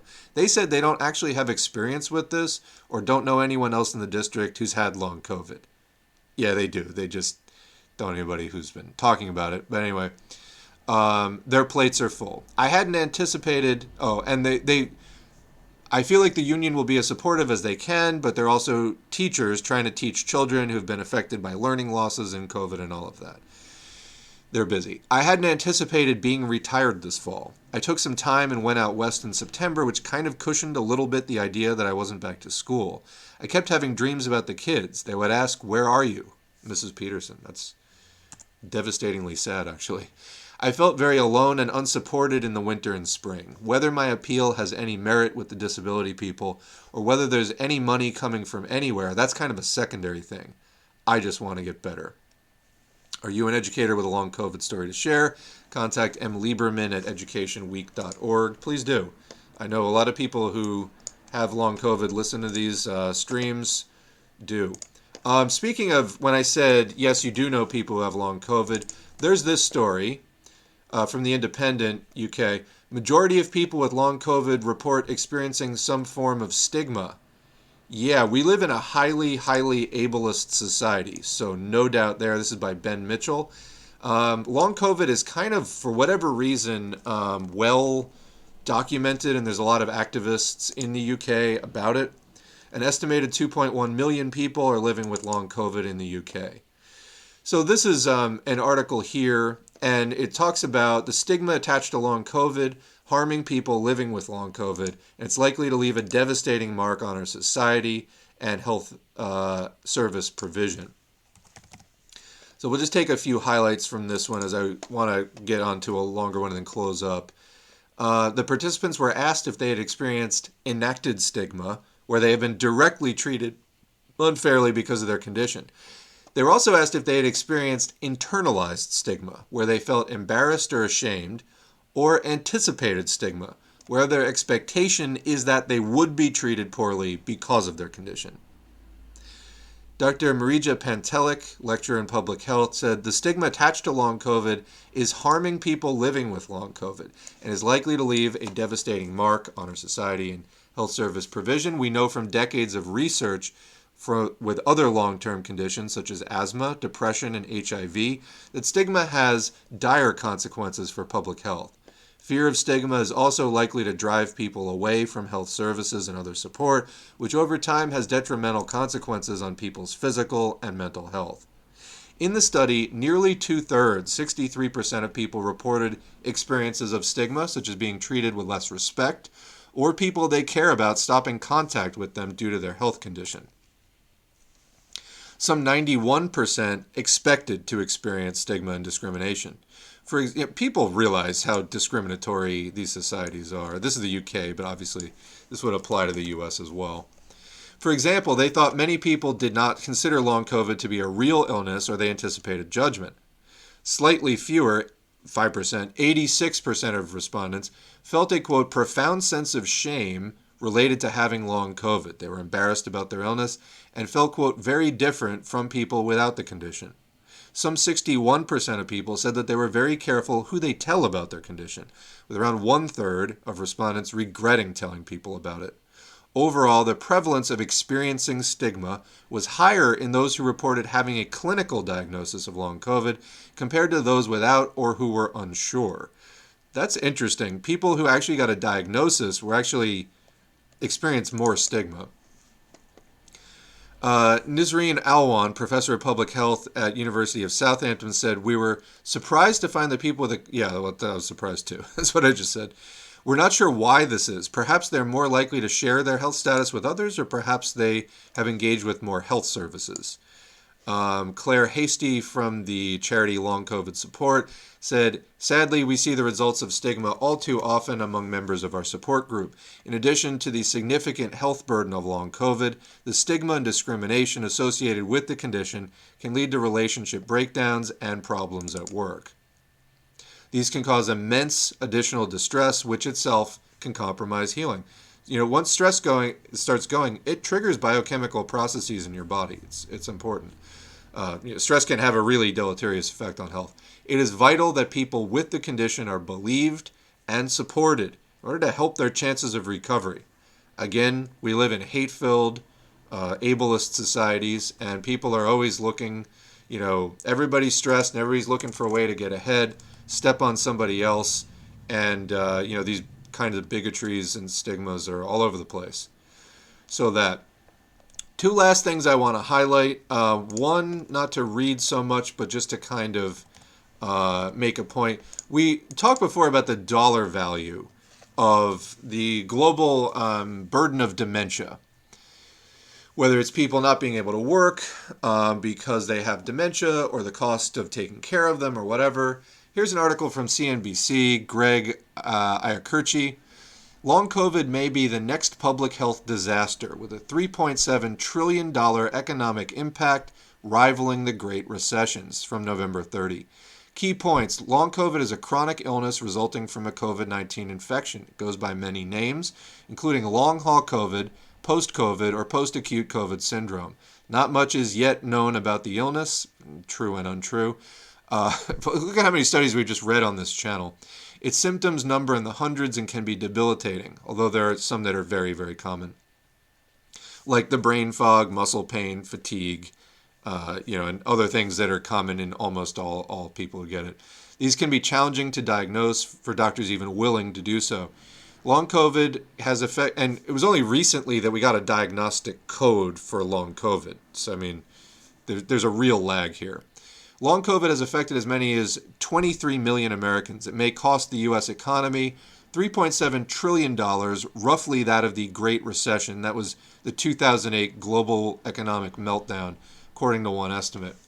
So capitalism has its built-in crises. Here's added pressure on that system from a natural disaster, the spread of a very serious, highly contagious virus. But the point I want to make about this is people say, why are they letting it rip and this and that? And here's the bottom line. I kind of hate it anytime that the financial argument for doing this or that, like, oh, it's cheaper to do this. Like, yeah, it'd be cheaper to do Medicare for all, but for some reason they don't do it. Well, for one reason, the people directly profiting, if it's cheaper for us, then they don't make as much profit. And they have enough money to lobby politically to keep us pay, to keep the system that requires us to pay. The other thing is, in general, whether it's you look at the prison system or whatever it is, it might be cheaper not to do these things, but they choose to do them for a reason. And the reason is it's not just about money. It is also about power. Yes, ultimately capitalism is about who has the most profits and that ruthless competition. The profit motive is not just a motivation, it's a mandate. If you don't get the most profits, somebody is going to buy you out. Some competitor is going to produce for less. You'll be at a disadvantage. You'll go under. And then, maybe you don't end up proletarianized, but you get ruined in some way. So yeah, it's about profits, obviously, at least in relation to people. But, as Marxist-Leninists, we look at not just the economic side and, trade union consciousness of better benefits and pay and us versus the bosses, but about the overall politics, the class struggle as a whole, the government, the state that comes out of this class society that the capitalists collectively have to use to maintain their rule. So in other words, it's not just about money within capitalism, but it's about power to maintain capitalism against the opposition of the exploited, us, class-conscious, organized workers, and they've been beating us back for decades, and we've been far more organized than this in the past, and they beat us back even when we were far more organized. So it's not just about the immediate profits. That's always important to capitalists, and quarterly profits come before most other things, but what can come even at a higher priority than the quarterly profits? Maintaining capitalism in general, collectively, for the entire capitalist class. That's something all the capitalists agree on. They may be fighting ruthlessly with each other over the right to exploit this or that market territory, but they all agree that they need to have the power to maintain their rule, and they will pay to do this. So when we look at why do they just let it rip? Why don't they make structural changes to society? It's because they'll take those hits, and of course they will put as much of that pain on us and as much of the cost on us as they can. They'll call it tightening the belt and austerity and all that, or shared sacrifice. Really, it's externalization of the cost onto the working class. But that's what it's about, is, yeah, they care about profits, but the only thing that really goes beyond that is maintaining their dominance in society. Because if they lose that, society goes socialist, workers take over. They will pay to do this. So they will take that hit, they will put as much of it on us, but they'll still take that hit if it means maintaining their system, their rule over us. And I just want to point that out. Sometimes people get confused about, why are they spending money to do this? And if they're spending money, usually the reason is maintaining their overall power, capitalist class rule.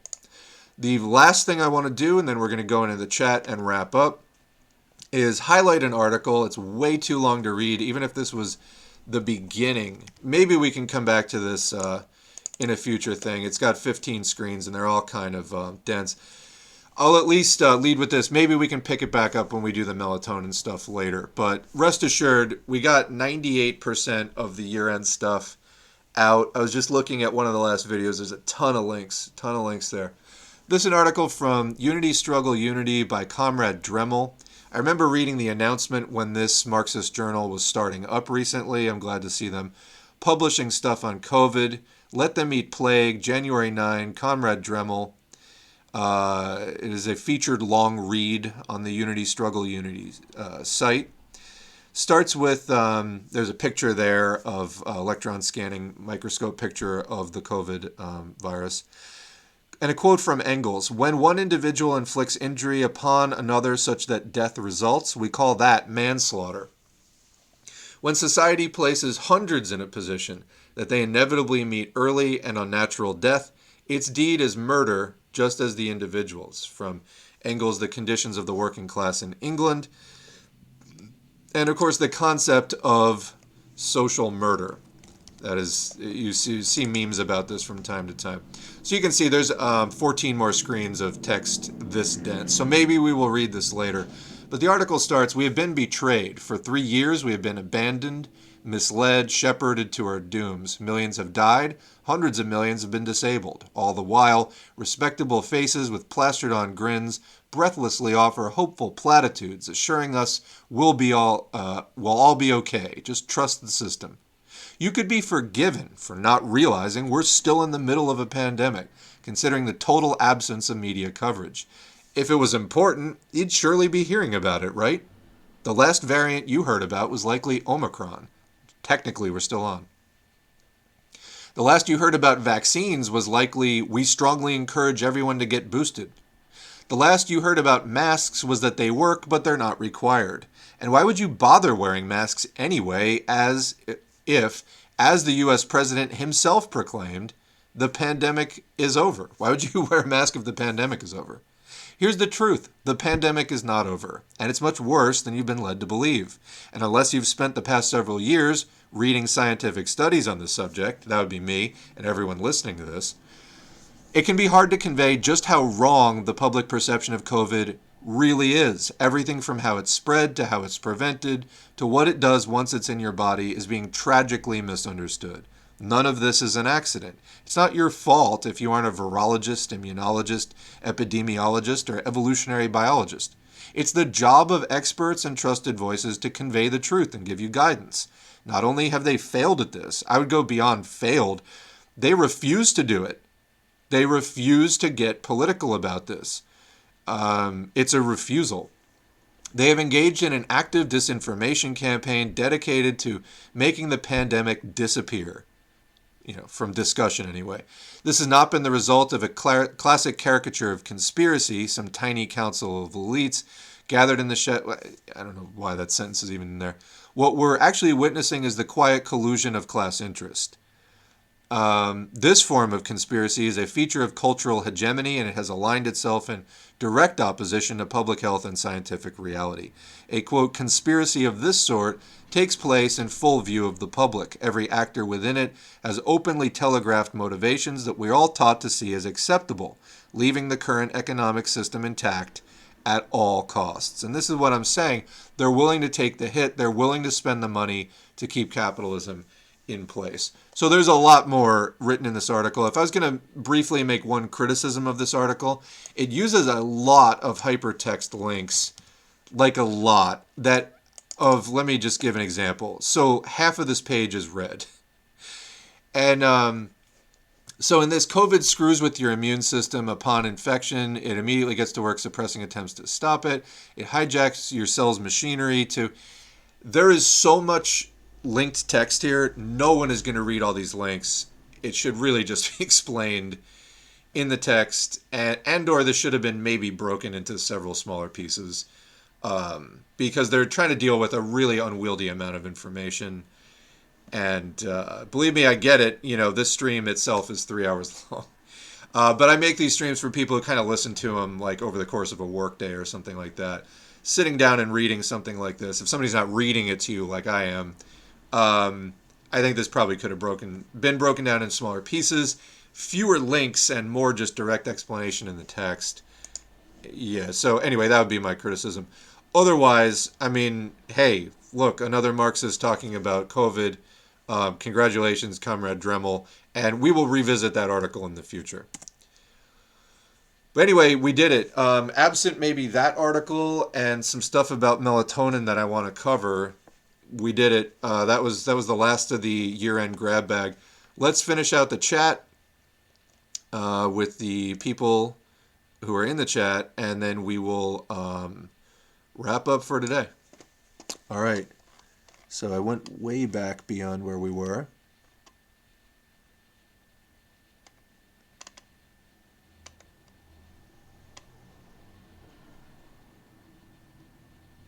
There we go. Okay. Women are getting more long COVID just like they get more autoimmune diseases. The ratio is similar. There's definitely autoimmune components to long COVID, so yeah. The ratio is similar. Hormones play some kind of role as far as I know. I think genetics play a major role in COVID outcomes. I believe I've seen somewhere that there are tests to define susceptibility. That's interesting. COVID test genetic susceptible. That's suspectable. Susceptible. I suspect it's susceptible. What?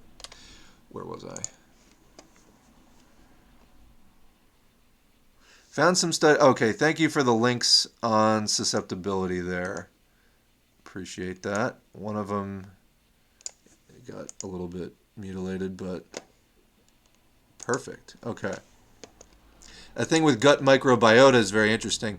The microbiome, I've done a fair amount of reading on that. It's fascinating. I think that will be like major breakthroughs in the future of health and medicine will be related to the microbiome. There's incredible stuff about it. Like how much those microorganisms actually determine what we experience out of life is enormous. On the earlier theme on these streams of cooking, watch Brad Leone's It's Alive series on Bon Appetit's YouTube channel to learn how to make fermented stuff and ideas for other stuff. You can also buy miso paste at any Chinese, Japanese, Korean grocer. Very tasty, very healthy, useful as an ingredient for general use. There's also Johnny Kyungwo, Kyunghwo. There's so many cooking channels on YouTube. You can definitely find things on like raw fermented foods. Again, be very careful because if your stuff is fermented in the wrong place or it's fermented for too long, you can get some pretty bad stuff in there. But if you do it right, it can be really good.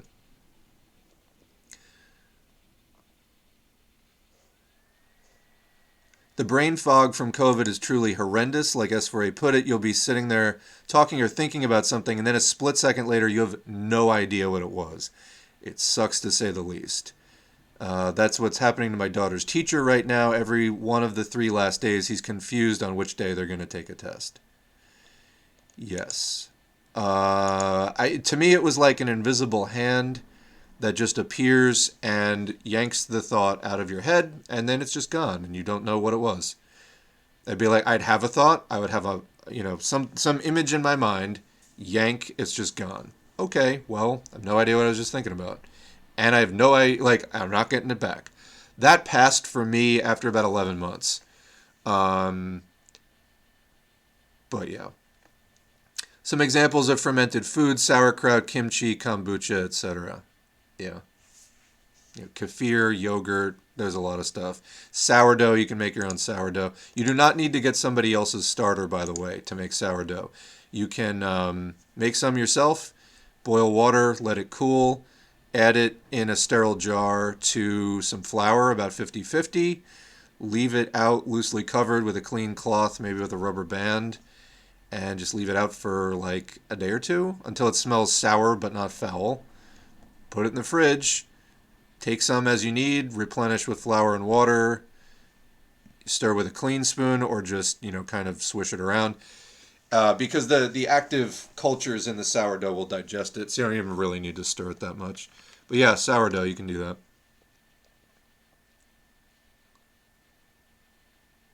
It's super easy. You just have to keep everything fully submerged in the brine. That's where jar weights come in handy. Okay. Yeah, you do have to make sure everything's clean and sanitized. Otherwise, if you have a pathogen on your glass or in the water or something, it is going to multiply along with everything else, and it can actually push out the beneficial organisms. I'm mainly just scared of botulism. I've canned a number of times, haven't ever been sick from it. Had to discard a few cans because they looked suspicious. Yeah, I do not get into canning. That's like, I'll make pickles and like just leave them in the fridge, but refrigerated. I do not get into, canning where you're leaving it like preserved, non-refrigerated. That's a bridge I have not crossed yet. By the way, pickles, super easy to make. Go buy some cucumbers, all right, wash them well, quarter them or slice them into slices, however you want them, excuse me. Stuff them into a mason jar, and then you can look up recipes, but it's basically just part vinegar, part water, enough salt, whatever else you want to put in it, maybe garlic or, peppercorns or something. Bring it to a boil, pour it in there, cover all the pickles, cover it, let it cool, put it in the fridge. You just saved yourself like a lot of money and you have a ton of pickles. There's a lot of recipes online. It's very easy to do. Now that's not fermented in the same way, really, or at all. But yeah, it's easy to make stuff in jars. That's really the only point. The best is fermented cherry tomatoes with garlic cloves and basil leaves. I can destroy an entire jar in one sitting. That is the other problem with the pickles. But again, much cheaper than buying store-bought pickles. Plus, there's no benzoates and whatever else. Good night, Maria. And could part of it also be that as long as services aren't readily available, we compete for what access there is to get, so we're pitted against each other instead of looking up? Yeah, definitely. I mean, competition rather than cooperation among the working class definitely keeps us just focused on survival rather than, revolution. I mean, you got to survive to revolt for sure, but we got to survive in a way where we're cooperating. All right, that's it, comrades. Super long stream here, but we got it done. Speaking of, stuffing things in a jar, we stuffed in all the articles. Like I said, maybe we'll pick up there, but all the things that I kind of just highlighted, there will be links for.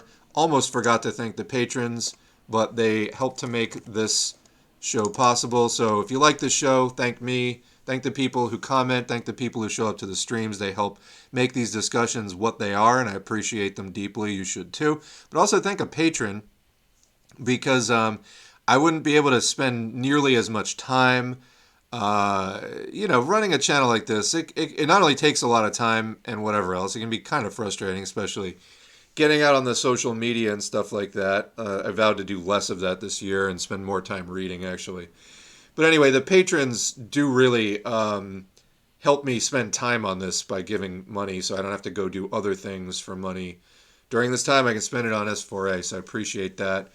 And you should too, and consider becoming one. Also, like, share, subscribe. That helps YouTube to recommend this content to other people.